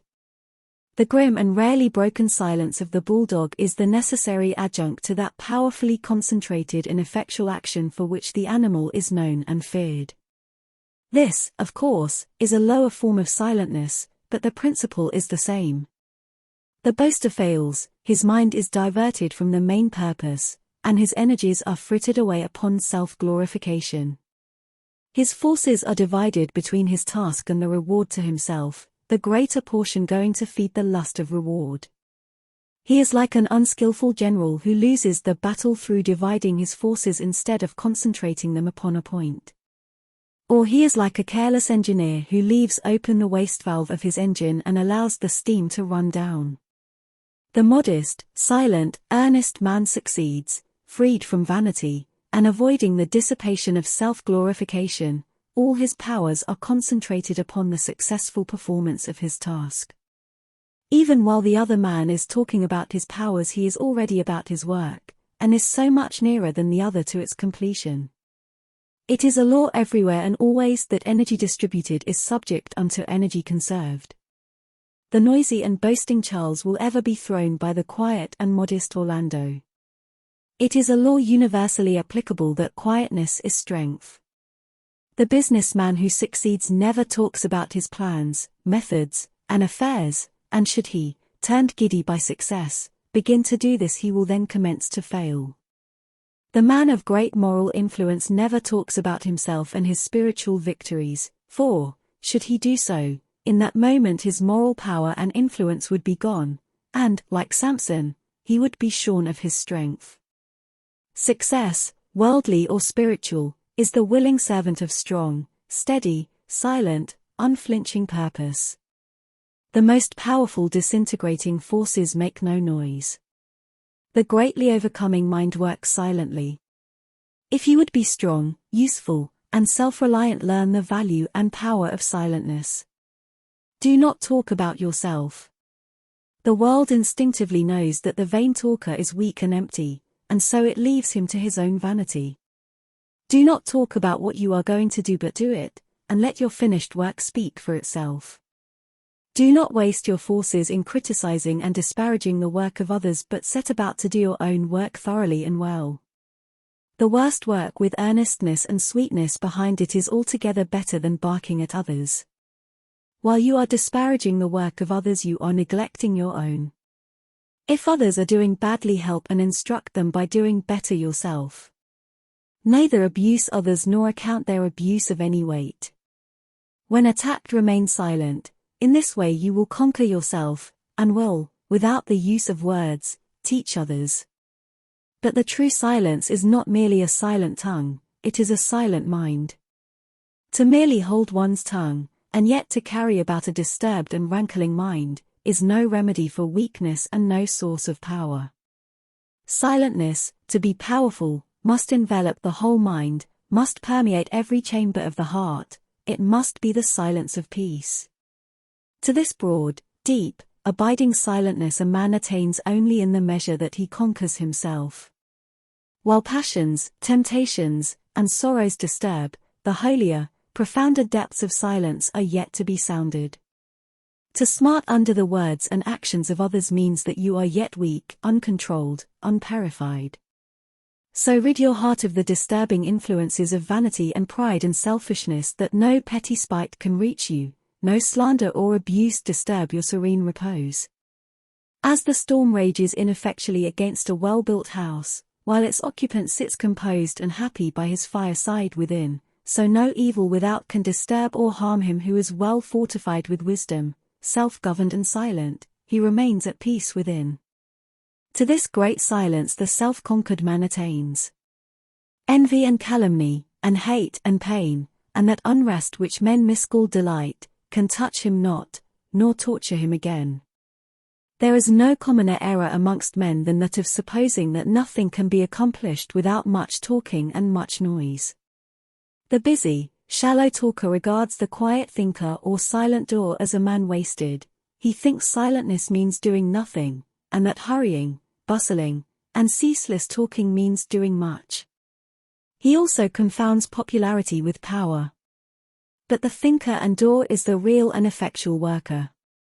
His work is at the root and core and substance of things, and as nature silently, yet with hidden and wondrous alchemy, transmutes the rude elements of earth and air into tender leaves, beautiful flowers, delectable fruits, yet into a myriad forms of beauty, even so does the silent purposeful worker transform the ways of men and the face of the world by the might and magic of his silently directed energy. He wastes no time and force in tinkering with the ever-changing and artificial surface of things, but goes to the living vital center, and works therefrom and thereon, and in due season, perhaps when his perishable form is withdrawn from the world, the fruits of his obscure but imperishable labors come forth to gladden the world. But the words of the talker perish. The world reaps no harvest from the sowing of sound. He who conserves his mental forces also conserves his physical forces. The strongly quiet, calm man lives to a greater age, and in the possession of better health than the hurrying, noisy man. Quiet, subdued mental harmony is conducive to physical harmony, health. The followers of George Fox are today the healthiest, longest-lived and most successful portion of the British community, and they live quiet, unostentatious, purposeful lives, avoiding all worldly excitements and unnecessary words. They are silent people, all their meetings being conducted on the principle that silence is power. Silentness is powerful because it is the outcome of self-conquest, and the more successfully a man governs himself, the more silent he becomes. As he succeeds in living to a purpose and not to the pleasures of self, he withdraws himself from the outer discords of the world and reaches to the inward music of peace. Then when he speaks there is purpose and power behind his words, and when he maintains silence there is equal or even greater power therein. He does not utter that which is followed by pain and tears, does not do that which is productive of sorrow and remorse. But, saying and doing those things only which are ripe with thoughtfulness, his conscience is quiet, and all his days are blessed. 11. Solitude. Why idly seek from outward things? The answer inward silence brings. Why climb the far-off hills with pain? A nearer view of heaven to gain? In lowliest depths of bosky dells, the hermit contemplation dwells, whence, piercing heaven, with screened sight, he sees at noon the stars, whose light shall glorify the coming night. Whittier. In the still hour when passion is at rest, gather up stores of wisdom in thy breast. Wordsworth. Man's essential being is inward, invisible, spiritual, and as such it derives its life, strength, from within, not from without. Outward things are channels through which its energies are expended, but for renewal it must fall back on the inward silence. In so far as man strives to drown this silence in the noisy pleasures of the senses, and endeavors to live in the conflicts of outward things, just so much does he reap the experiences of pain and sorrow, which, becoming at last intolerable, drive him back to the feet of inward Comforter, to the shrine of the peaceful solitude within. As the body cannot thrive on empty husks, neither can the spirit be sustained on empty pleasures. If not regularly fed, the body loses its vitality, and, pained with hunger and thirst, cries out for food and drink. It is the same with the spirit. It must be regularly nourished in solitude on pure and holy thoughts, or it will lose its freshness and strength, and will at last cry out in its painful and utter starvation. The yearning of an anguish-stricken soul for light and consolation is the cry of a spirit that is perishing of hunger and thirst. All pain and sorrow is spiritual starvation, and aspiration is the cry for food. It is the prodigal son who, perishing of hunger, turns his face longingly towards his father's home. The pure life of the spirit cannot be found, but is lost, in the life of the senses. The lower desires are ever clamorous for more, and they afford no rest. The outward world of pleasure, personal contact, and noisy activities is a sphere of wear and tear which necessitates the counterbalancing effect of solitude. Just as the body requires rest for the recuperation of its forces, so the spirit requires solitude for the renewal of its energies. Solitude is as indispensable to man's spiritual welfare as sleep is to his bodily well-being, and pure thought, or meditation, which is evoked in solitude, is to the spirit what activity is to the body. As the body breaks down when deprived of the needful rest and sleep, so do the spirits of men break down, being deprived of the necessary silence and solitude. Man, as a spiritual being, cannot be maintained in strength, uprightness, and peace except he periodically withdraw himself from the outer world of perishable things and reach inwardly towards the abiding and imperishable realities. The consolations of the creeds are derived from the solitude which those creeds enforce. The regular observance of the ceremonies of formal religion, attended, as they are, with concentrated silence and freedom from worldly distractions, compels men to do unconsciously that which they have not yet learned to do consciously, namely, to concentrate the mind periodically on the inward silence, and meditate, though very briefly, on high and holy things. The man who has not learned to control and purify his mind in seasons of chosen solitude, yet whose awakening aspirations grope for something higher and nobler than he yet possesses, feels the necessity for the aid of ceremonial religion. But he who has taken himself in hand with a view to self-conquest, who withdraws into solitude in order to grapple with his lower nature, and masterfully bend his mind in holy directions, requires no further aid from book or priest or church. The church does not exist for the pleasure of the saint but for the elevation of the sinner. In solitude a man gathers strength to meet the difficulties and temptations of life, knowledge to understand and conquer them, and wisdom to transcend them. As a building is preserved and sustained by virtue of the foundation which is hidden and unobserved, so a man is maintained perpetually in strength and peace by virtue of his lonely hour of intense thought which no eye beholds. It is in solitude only that a man can be truly revealed to himself, that he can come to understand his real nature, with all its powers and possibilities. The voice of the spirit is not heard in the hubbub of the world and amid the clamors of conflicting desires. There can be no spiritual growth without solitude. There are those who shrink from too close a scrutiny of themselves, who dread too complete a self-revelation, and who fear that solitude which would leave them alone with their own thoughts and call up before their mental vision the wraith of their desires. And so they go where the din of pleasure is loudest and where the reproving voice of truth is drowned. But he who loves truth, who desires and seeks wisdom, will be much alone. He will seek the fullest, clearest revelation of himself, will avoid the haunts of frivolity and noise, and will go where the sweet, tender voice of the Spirit of truth can speak within him and be heard.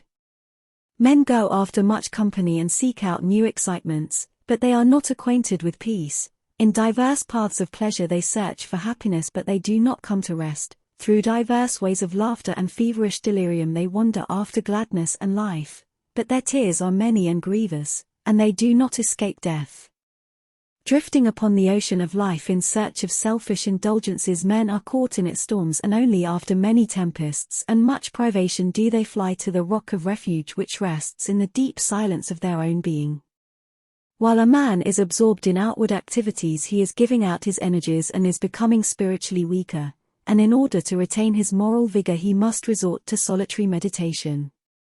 So needful is this that he who neglects it loses or does not attain the right knowledge of life, nor does he comprehend and overcome those most deeply rooted and subtlest of sins which appear like virtues deceiving the elect, and to which all but the truly wise succumb. True dignity abides with him alone, who, in the silent hour of inward thought, can still suspect and still revere himself in lowliness of heart. He who lives, without ceasing in outward excitement, lives most in disappointments and griefs. Where the sounds of pleasure are greatest, heart emptiness is the keenest and deepest. He, also, whose whole life, even if not one of lust for pleasure, is centered in outward works, who deals only with the changing panorama of visible things, never falling back, in solitude, upon the inner and invisible world of permanent being, such a man does not attain knowledge and wisdom, but remains empty. He cannot aid the world, cannot feed its aspirations, for he has no food to offer it, his spiritual store being empty. But he who courts solitude in order to search for the truth of things, who subdues his senses and makes quiet his desires, such a man is daily attaining knowledge and wisdom. He becomes filled with the Spirit of truth. He can aid the world, for his spiritual store is full, and is kept well replenished. While a man is absorbed in the contemplation of inward realities, he is receiving knowledge and power. He opens himself, like a flower, to the universal light of truth, and receives and drinks in its life-imparting rays. He also goes to the eternal foundation of knowledge and quenches his thirst in its inspiring waters. Such a man gains, in 1 hour of concentrated thought, more essential knowledge than a whole year's reading could impart. Being is infinite and knowledge is illimitable and its source inexhaustible, and he who draws upon the innermost depths of his being drinks from the spring of divine wisdom which can never run dry, and quaffs the waters of immortality. It is this habitual association with the deep realities of being, this continual drinking in of the water of life at its perennial source, that constitutes genius. The resources of genius are inexhaustible because they are drawn from the original and universal source, and for the same reason the works of genius are ever new and fresh. The more a genius gives out, the fuller he becomes. With the accomplishment of every work his mind extends and expands, reaches out more vastly, and sees wider and ever wider ranges of power. The genius is inspired. He has bridged the gulf between the finite and infinite. He needs no secondary aids, but draws from that universal spring which is the source of every noble work. The difference between a genius and an ordinary man is this: the one lives in inward realities, the other in outward appearances. The one goes after pleasure, the other after wisdom. The one relies on books, the other relies upon his own being. Book learning is good when its true place is understood, but is not the source of wisdom. The source of wisdom is in life itself, and is comprehended by effort, practice, and experience. Books give information but they cannot bestow knowledge. They can stimulate but cannot accomplish. You must put forth effort, and achieve for yourself. The man who relies entirely upon books, and does not go to the silent resources within himself, is superficial, and becomes rapidly exhausted. He is uninspired, though he may be extremely clever, for he soon reaches the end of his stock of information, and so becomes void and repetitious. His works lack the sweet spontaneity of life and ever-renewed freshness of inspiration. Such a man has cut himself off from the infinite supply and deals, not with life itself, but with dead or decaying appearances. Information is limited, knowledge is boundless. The inspiration of genius and greatness is fostered, evolved, and finally completed in solitude. The most ordinary man who conceives a noble purpose, and, summoning all his energies and will, broods upon and ripens his purpose in solitude will accomplish his object and become a genius. The man who renounces the pleasure of the world, who avoids popularity and fame, and who works in obscurity and thinks in solitude for the accomplishment of a lofty ideal for the human race, becomes a seer and a prophet. He who silently sweetens his heart, who attunes his mind to that which is pure and beautiful and good, who in long hours of lonely contemplation strives to reach to the central and eternal heart of things, brings himself in touch with the inaudible harmonies of being, opens himself for the reception of the cosmic song, and becomes at last a singer and a poet. And so with all genius, it is the child of solitude, a very simple-hearted child, wide-eyed and listening and beautiful, yet withal to the noise-enamoured world an incomprehensible mystery, of which it is only now and then vouchsafed a glimpse from beyond the well-guarded portals of silence.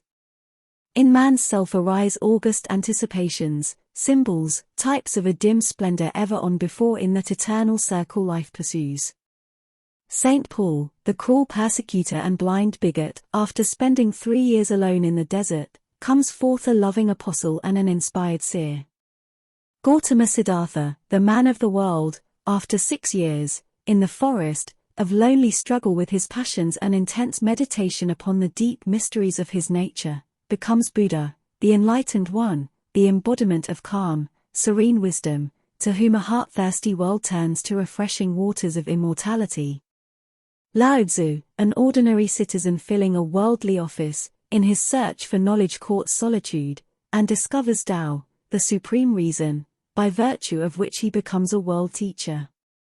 Jesus, the unlettered carpenter, after many years of solitary communion upon the mountains with the unfailing love and wisdom, comes forth a blessed Saviour of mankind. Even after they had attained, and had scaled the lofty heights of divine knowledge, these great souls were much alone, and retired frequently for brief seasons of solitude. The greatest man will fall from his moral height and lose his influence if he neglects that renewal of power which can only be obtained in solitude. These masters attained their power by consciously harmonizing their thoughts and lives with the creative energies within themselves, and by transcending individuality and sinking their petty personal will in the universal will they became masters of creative thought, and stand as the loftiest instruments for the outworking of cosmic evolution. And this is not miraculous, it is a matter of law.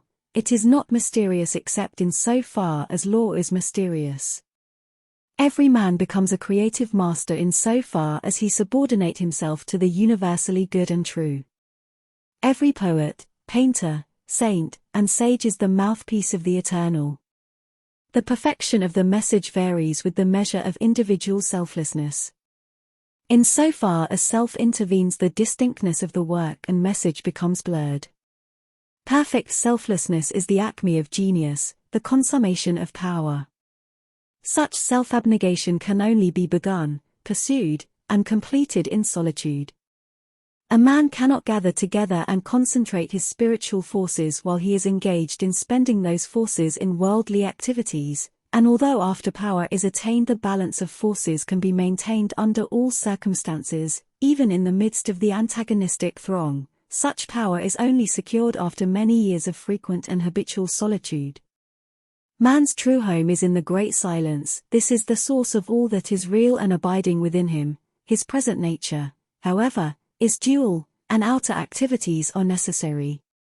Neither entire solitude nor entire action is the true life in the world, but that is the true life which gathers, in solitude, strength and wisdom to rightly perform the activities of life, and as a man returns to his home in the evening, weary with labor, for that sweet rest and refreshment which will prepare him for another day's toil, so must he would not break down in the labor of life come away from the noise and toil of the world's great workshop and rest for brief periods in his abiding home in the silence. He who does this, spending some portion of each day in sacred and purposeful solitude, will become strong and useful and blessed. Solitude is for the strong, or for those who are ready to become strong. When a man is becoming great, he becomes solitary. He goes in solitude to seek, and that which he seeks, he finds, for there is a way to all knowledge, all wisdom, all truth, all power. And the way is forever open, but it lies through soundless solitudes and the unexplored silences of man's being. 12. Standing alone. By all means used to be alone, salute thyself, see what thy soul doth wear. George Herbert. He that has light within his own clear breast may sit in the centre and enjoy bright day. Milton. In the life of blessedness, self-reliance is of the utmost importance. If there is no peace, there must be strength. If there is to be security, there must be stability. If there is to be lasting joy, there must be no leaning upon things which at any moment may be snatched away forever. A man does not commence to truly live until he finds an immovable center within himself on which to stand, by which to regulate his life, and from which to draw his peace. If he trusts to that which fluctuates, he also will fluctuate. If he leans upon that which may be withdrawn, he will fall and be bruised. If he looks for satisfaction in perishable accumulations, he will starve for happiness in the midst of plenty. Let a man learn to stand alone, looking to no one for support, expecting no favors, craving no personal advantages, not begging, nor complaining, not craving, nor regretting, but relying upon the truth within himself, deriving his satisfaction and comfort from the integrity of his own heart. If a man can find no peace within himself, where shall he find it? If he dreads to be alone with himself, what steadfastness shall he find in company? If he can find no joy in communion with his own thoughts, how shall he escape misery in his contact with others? The man who has yet found nothing within himself upon which to stand will nowhere find a place of constant rest. Men everywhere are deluded by the superstition that their happiness rests with other people and with outward things, and, as a result, they live in continual disappointments, regrets, and lamentations. The man who does not look for happiness to any others or to external things, but finds within himself its inexhaustible source, will be self-contained and serene under all circumstances, and will never become the helpless victim of misery and grief. The man who looks to others for support, who measures his happiness by the conduct of others and not by his own, who depends upon their cooperation for his peace of mind, such a man has no spiritual foothold. His mind is tossed hither and thither with the continual changes going on around him, and he lives in that ceaseless ebb and flow of the spirits which is wretchedness and unrest. He is a spiritual cripple, and has yet to learn how to maintain his mental center of gravity, and so go without the aid of crutches. As a child learns to walk in order to go about from place to place of itself strong and unaided, so should a man learn to stand alone, to judge and think and act for himself, and to choose, in the strength of his own mind, the oath way which he shall walk. Without is change and decay and insecurity, within is all surety and blessedness. The soul is sufficient of itself. Where the need is, there is the abundant supply. Your eternal dwelling place is within. Go there and take possession of your mansion. There you are a king, elsewhere you are a vassal.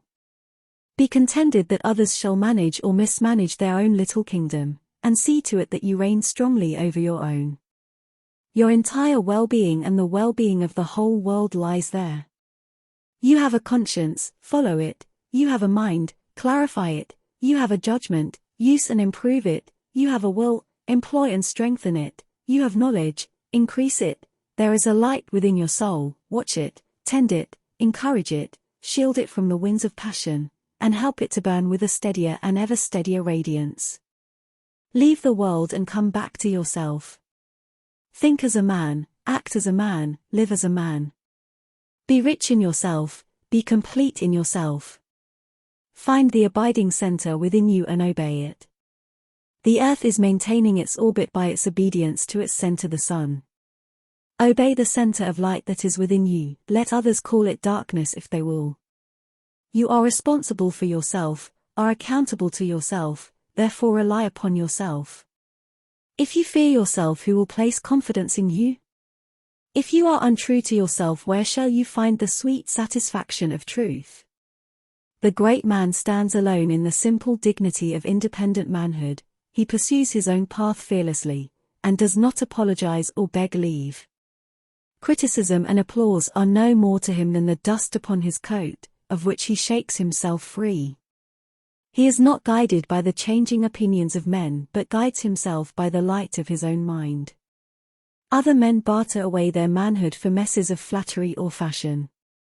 Until you can stand alone, looking for guidance neither to spirits nor mortals, gods nor men, but guiding yourself by the light of the truth within you, you are not unfettered and free, not altogether blessed. But do not mistake pride for self-reliance. To attempt to stand upon the crumbling foundation of pride is to be already fallen. No man depends upon others more than the proud man. He drinks in their approbation and resents their censure. He mistakes flattery for sound judgment, and is most easily hurt or pleased by the opinions of others. His happiness is entirely in the hands of others. But the self-reliant man stands, not upon personal pride, but on an abiding law, principle, ideal, reality within himself. Upon this he poises himself, refusing to be swept from his strong foothold either by the waves of passion within or the storms of opinion without, but should he at any time lose his balance he quickly regains himself, and is fully restored. His happiness is entirely in his own hands. Find your center of balance and succeed in standing alone, and, whatever your work in life may be, you will succeed, you will accomplish what you set your mind upon, for the truly self-reliant man is the invincible man. But though you do not rely upon others, learn of them. Never cease to increase in knowledge, and be ever ready to receive that which is good and useful.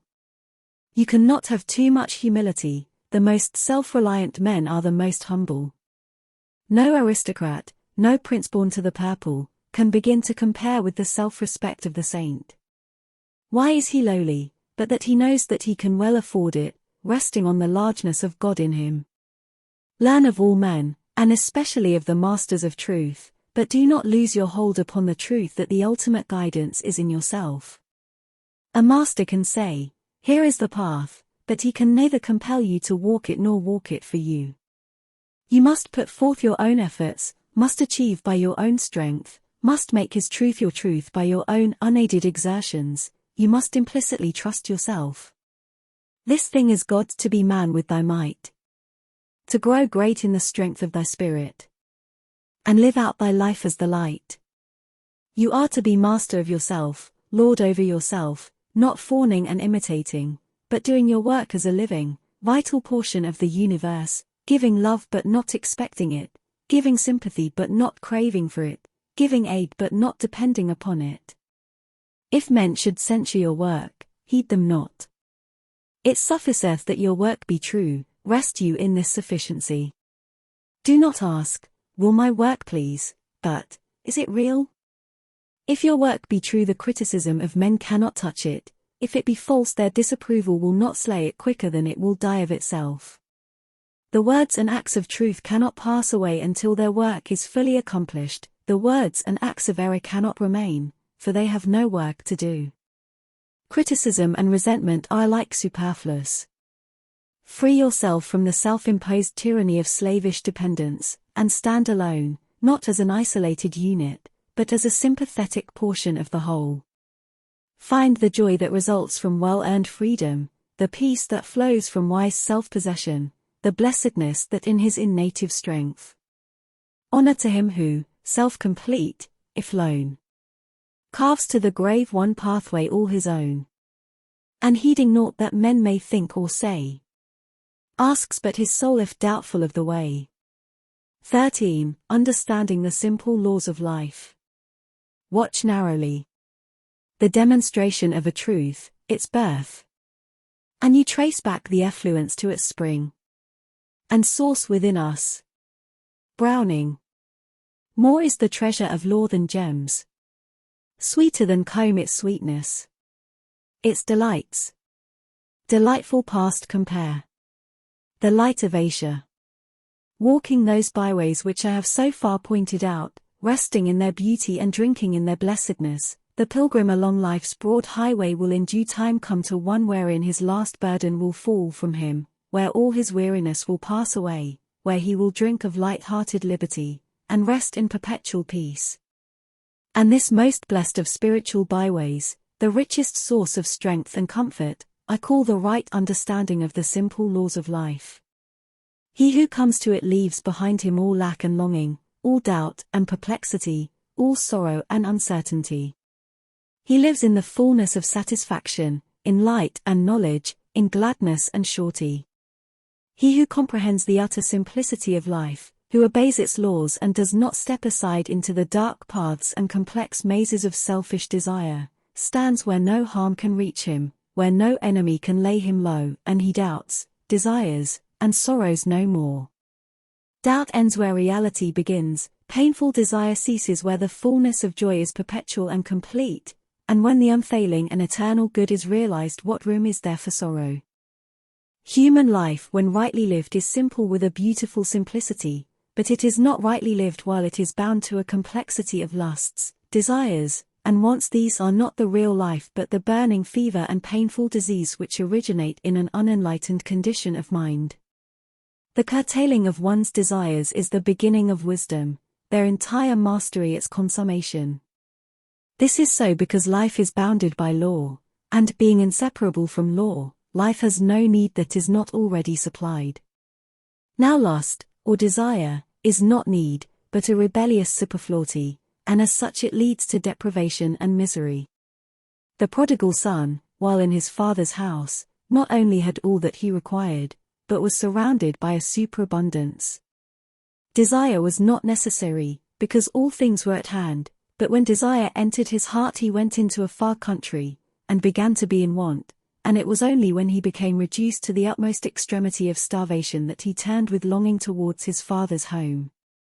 This parable is symbolical of the evolution of the individual and the race. Man has come into such a complexity of cravings that he lives in continual discontent, dissatisfaction, want, and pain, and his only cure lies in a return to the Father's home, that is, to actual living or being as distinguished from desiring. But a man does not do this until he is reduced to the last extremity of spiritual starvation. He has then reaped the experience of pain and sorrow as the result of desire, and looks back with longing towards the true life of peace and plenty, and so he turns round, and begins his toilsome journey back towards his home, towards that rich life of simple being wherein is emancipation from the thraldom and fever and hunger of desire. And this longing for the true life, for truth, reality, should not be confounded with desire. It is aspiration. Desire is the craving for possession, aspiration is the hunger of the heart for peace. The craving for things leads ever farther and farther from peace, and not only ends in deprivation but is, in itself, a state of perpetual want. Until it comes to an end, rest, satisfaction, is an impossibility. The hunger for things can never be satisfied, but the hunger for peace can, and the satisfaction of peace is found, is fully possessed, when all selfish desire is abandoned. Then there is fullness of joy, abounding plenty, and rich and complete blessedness. In this supremely blessed state life is comprehended in its perfect symmetry and simplicity, and the acme of power and usefulness is attained. Then even the hunger for peace ceases, for peace becomes the normal condition, is fully possessed, constant and never varying. Men, immersed in desire, ignorantly imagine that the conquest of desire leads to inactivity, loss of power, and lifelessness. Instead, it leads to highly concentrated activity, to the full employment of power, and to a life so rich, so glorious, and so abundantly blessed as to be incomprehensible to those who hunger for pleasures and possessions. Of this life only can it be said, "Here are no sounds of discord, no profane or senseless gossip of unworthy things. Only the songs of chisels and of pens, of busy brushes, and ecstatic strains, of souls surcharged with music most divine. Here is no idle sorrow, no poor grief, for any day or object left behind. For time is counted precious, and herein is such complete abandonment of self that tears turn into rainbows, and enhance the beauty of the land where all is fair. When a man is rescued from selfish desire, his mind is unencumbered, and he is free to work for humanity. No longer racing after those gratifications which leave him hungry still, all his powers are at his immediate command. Seeking no rewards, he can concentrate all his energies upon the faultless completion of his duties, and so accomplish all things and fulfill all righteousness. The fully enlightened and fully blessed man is not prompted to action by desire but works from knowledge. The man of desire needs the promise of reward to urge him to action. He is as a child working for the possession of a toy. But the man of knowledge, living in the fullness of life and power, can at any moment bring his energies into requisition for the accomplishment of that which is necessary. He is, spiritually, a full-grown man, for him all rewards have ceased, to him all occurrences are good, he lives always in complete satisfaction. Such a man has attained to life, and his delight, and it is a sweet, perpetual, and never-failing delight, is in obedience to the simple demands of exact and never-failing law. But this life of supreme blessedness is an end, and the pilgrim who is striving towards it, the prodigal returning to it, must travel thither, and employ means to get there. He must pass through the country of his animal desires, disentangling himself from their intricacies, simplifying them, overcoming them. This is the way, and he has no enemies but what spring within himself. At first the way seems hard because, blinded by desire, he does not perceive the simple structure of life, and its laws are hidden from him, but as he becomes more simple in his mind, the direct laws of life become unfolded to his spiritual perception, and at once the point is reached where these laws begin to be understood and obeyed, then the way becomes plain and easy, there is no more uncertainty and darkness, but all is seen in the clear light of knowledge. It will help to accelerate the progress of the searcher for the true and blessed life if we now turn to a consideration of some of these simple laws which are rigidly mathematical in their operations. The elementary laws never apologize. All life is one, though it has a diversity of manifestations. All law is one, but it is applicable and operative in a variety of ways. There is not one law for matter and another for mind, not one for the material and visible and another for the spiritual and invisible. There is the same law throughout. There is not one kind of logic for the world and another for the spirit, but the same logic is applicable to both. Men faithfully, and with unerring worldly wisdom, observe certain laws or rules of action in material things, knowing that to ignore or disobey them would be great folly on their part, ending in disaster for themselves and confusion for society and the state, but they are in supposing and believing that the same rules do not apply in spiritual things, and thereby suffer for their ignorance and disobedience. It is a law in worldly things that a man shall support himself, that he shall earn his living, and that he that will not work, neither shall he eat. Men observe this law, recognizing its justice and goodness, and so earn the necessary material sustenance. But in spiritual things men, broadly speaking, deny and ignore the operation of this law. They think that, while it is absolutely just that a man should earn his material bread, and that the man who shirks this law should wander in rags and want, it is right that they should beg for their spiritual bread, think it to be just that they should receive all spiritual blessings without either deserving or attempting to earn them. The result is that most men wander in spiritual beggary and want, that is, in suffering and sorrow, deprived of spiritual sustenance, of joy and knowledge and peace. If you are in need of any worldly thing, food, clothing, furniture, or other necessary, you do not beg of the storekeeper to give it to you, you ask the price of it, pay for it with your money, and then it becomes your own. You recognize the perfect justice in giving an equivalent for what you receive, and would not wish it to be otherwise. The same just law prevails in spiritual things. If you are in need of any spiritual thing, joy, assurance, peace, or what else soever, you can only come into full possession of it by giving an equivalent. You must pay the price for it. As you must give a portion of your material substance for a worldly thing, so you must give a portion of your immaterial substance for a spiritual thing. You must yield up some passion or lust or vanity or indulgence before the spiritual possession can be yours. The miser who clings to his money and will not give up any of it because of the pleasure which its possession affords him cannot have any of the material comforts of life. He lives in continual want and discomfort in spite of all his wealth. The man who will not give up his passions, who clings to anger, unkindness, sensuality, pride, vanity, self-indulgence, for the momentary pleasure which their gratification affords him, is a spiritual miser. He cannot have any spiritual comforts, and suffers continual spiritual want and uneasiness in spite of the wealth of worldly pleasures which he fondly hugs and refuses to give up. The man who is wise in worldly things neither begs nor steals, but labors and purchases, and the world honors him for his uprightness. The man who is wise in spiritual things neither begs nor steals, but labors in his own inner world, and purchases his spiritual possessions. Him the whole universe honors for his righteousness.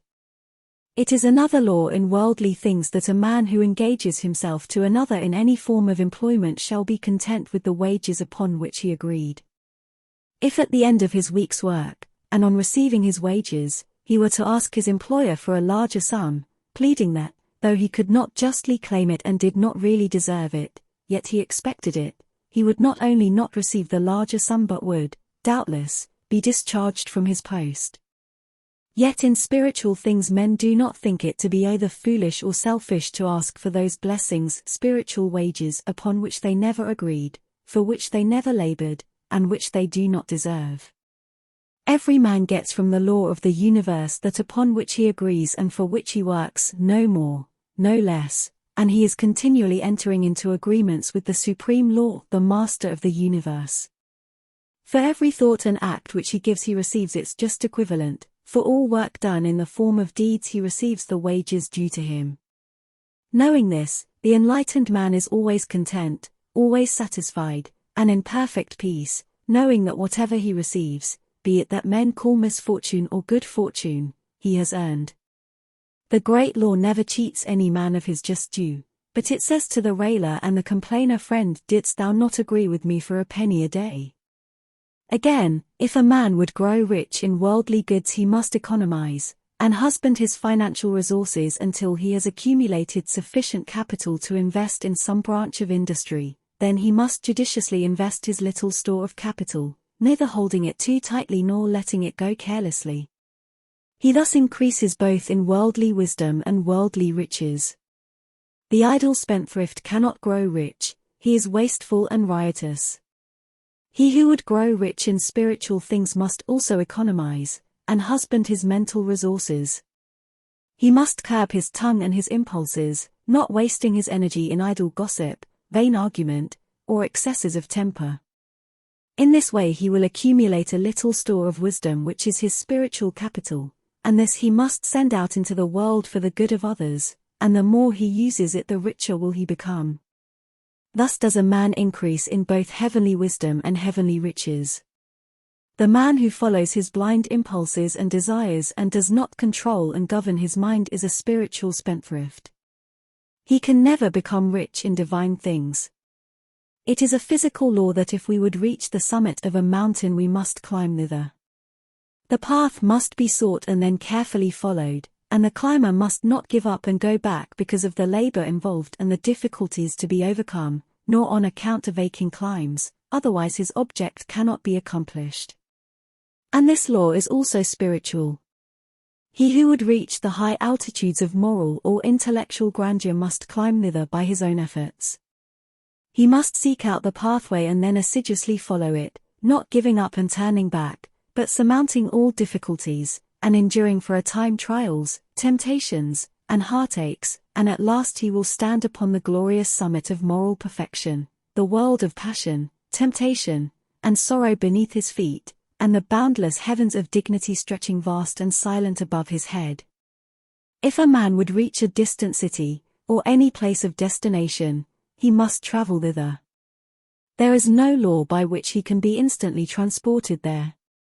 He can only get there by putting forth the necessary exertion. If he walks he will put forth great exertion, but it will cost him nothing in money. If he drives or takes train, there will be less actual labor, but he must pay in money for which he has labored. To reach any place requires labor, this cannot be avoided, it is law. Equally so spiritually. He who would reach any spiritual destination, such as purity, compassion, wisdom, or peace, must travel thither, and must labor to get there. There is no law by which he can suddenly be transported to any of these beautiful spiritual cities. He must find the most direct route and then put forth the necessary labor, and at last he will come to the end of his journey. These are but a few of the many laws, or manifestations of the one great law, which are to be understood, applied and obeyed before the full manhood and maturity of spiritual life and blessedness can be attained. There is no worldly or physical law which is not operative, with equal exactness, in the spiritual realm, that is, the inner and invisible world of man's beings. Just as physical things are the shadows and types of spiritual realities, so worldly wisdom is the reflected image of divine wisdom. All those simple operations of human life in worldly things which men never question, but follow and obey implicitly because of their obvious plainness and exactness, obtain in spiritual things with the same unerring accuracy, and when this is understood, and these laws are as implicitly obeyed in spiritual as in worldly matters, then has a man reached the firm standing ground of exact knowledge, his sorrows are at an end, and he can doubt no more. Life is uninvolved, uncompromising justice, its operations are simple, invincible logic. Law reigns forever, and the heart of law is love. Favoritism and caprice are the reverse of both law and love. The universe has no favorites, it is supremely just, and gives to every man his rightful earnings. All is good because all is according to law, and because all is according to law, man can find the right way in life, and, having found it, can rejoice and be glad. The Father of Jesus is the unfailing good which is embodied in the law of things. No evil can happen to a good man either in life or death.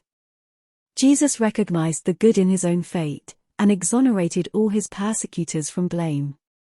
No man, he declared, taketh my life from me, but I lay it down of myself. That is, he himself had brought about his own end. He who has, by simplifying his life and purifying his mind, arrived at an understanding of the beautiful simplicity of being, perceives the unvarying operation of law in all things, and knows the result of all his thoughts and deeds upon himself and the world, knows what effects are bound up with the mental causes which he sets in motion. He then thinks and does only those thoughts and deeds that are blessed in their inception, blessed in their growth, and blessed in their completion. Humbly accepting the lawful results of all the deeds done when in a state of ignorance, he neither complains nor fears nor questions, but is at rest in obedience, is perfectly blessed in his knowledge of the good law. The tissue of our life to be. We weave with colors all our own. And in the field of destiny, we reap as we have sown. And if we reap as we have sown, and take the dole we deal, the law of pain is love alone. The wounding is to heal. 14. Happy endings. Such is the law which moves to righteousness, which none at last can turn aside or stay. The heart of it is love, the end of it is peace and consummation sweet. Obey the light of Asia. So, haply, when thy task shall end, the wrong shall lose itself in right, and all thy weekday Sabbaths blend with the long Sabbath of the light. Whittier. Life has many happy endings, because it has much that is noble and pure and beautiful. Although there is much sin and ignorance in the world, many tears, and much pain and sorrow, there is also much purity and knowledge, many smiles, and much healing and gladness. No pure thought, no unselfish deed can fall short of its felicitous result, and every such result is a happy consummation. A pleasant home is a happy ending, a successful life is a happy ending, a task well and faithfully done is a happy ending, to be surrounded by kind friends is a happy ending. A quarrel put away, grudges wiped out, unkind words confessed and forgiven, friend restored to friend, all these are happy endings. To find that which one has long and tediously sought, to be restored from tears to gladness, to awaken in the bright sunlight out of the painful nightmare of sin, to strike, after much searching, the heavenly way in life, these are, indeed, blessed consummations. He who looks for, finds, and enters the byways which I have indicated will come to this one without seeking it, for his whole life will be filled with happy endings. He who begins right and continues right does not need to desire and search for felicitous results, they are already at hand, they follow as consequences, they are the certainties, the realities of life. There are happy endings which belong solely to the material world, these are transient, and they pass away. These are happy endings which belong to the spiritual world, these are eternal, and they do not pass away. Sweet are companionships, pleasures, and material comforts, but they change and fade away. Sweeter still are purity, wisdom, and the knowledge of truth, and these never change nor fade away. Wherever a man goes in this world he can take his worldly possessions with him, but soon he must part company with them, and if he stands upon these alone, deriving all his happiness from them, he will come to a spiritual ending of great emptiness and want. But he has attained to the possession of spiritual things can never be deprived of his source of happiness, he will never have to part company with it, and wherever he goes in the whole universe he will carry his possession with him. His spiritual end will be the fullness of joy. Happy in the eternal happiness is he who has come to that life from which the thought of self is abolished. Already, even now and in this life, he has entered the kingdom of heaven, nirvana, paradise, the New Jerusalem, the Olympus of Jupiter, the Valhalla of the gods. He knows the final unity of life, the great reality of which these fleeting and changing names are but feeble utterances. He is at rest on the bosom of the infinite. Sweet is the rest and deep the bliss of him who has freed his heart from its lusts and hatreds and dark desires, and he who, without any shadow of bitterness or selfishness resting upon him, and looking out upon the world with boundless compassion and love, can breathe, in his inmost heart, the blessing. Peace unto all living things. Making no exceptions or distinctions, such a man has reached that happy ending which can never be taken away, for this is the perfection of life, the fullness of peace, the consummation of perfect blessedness.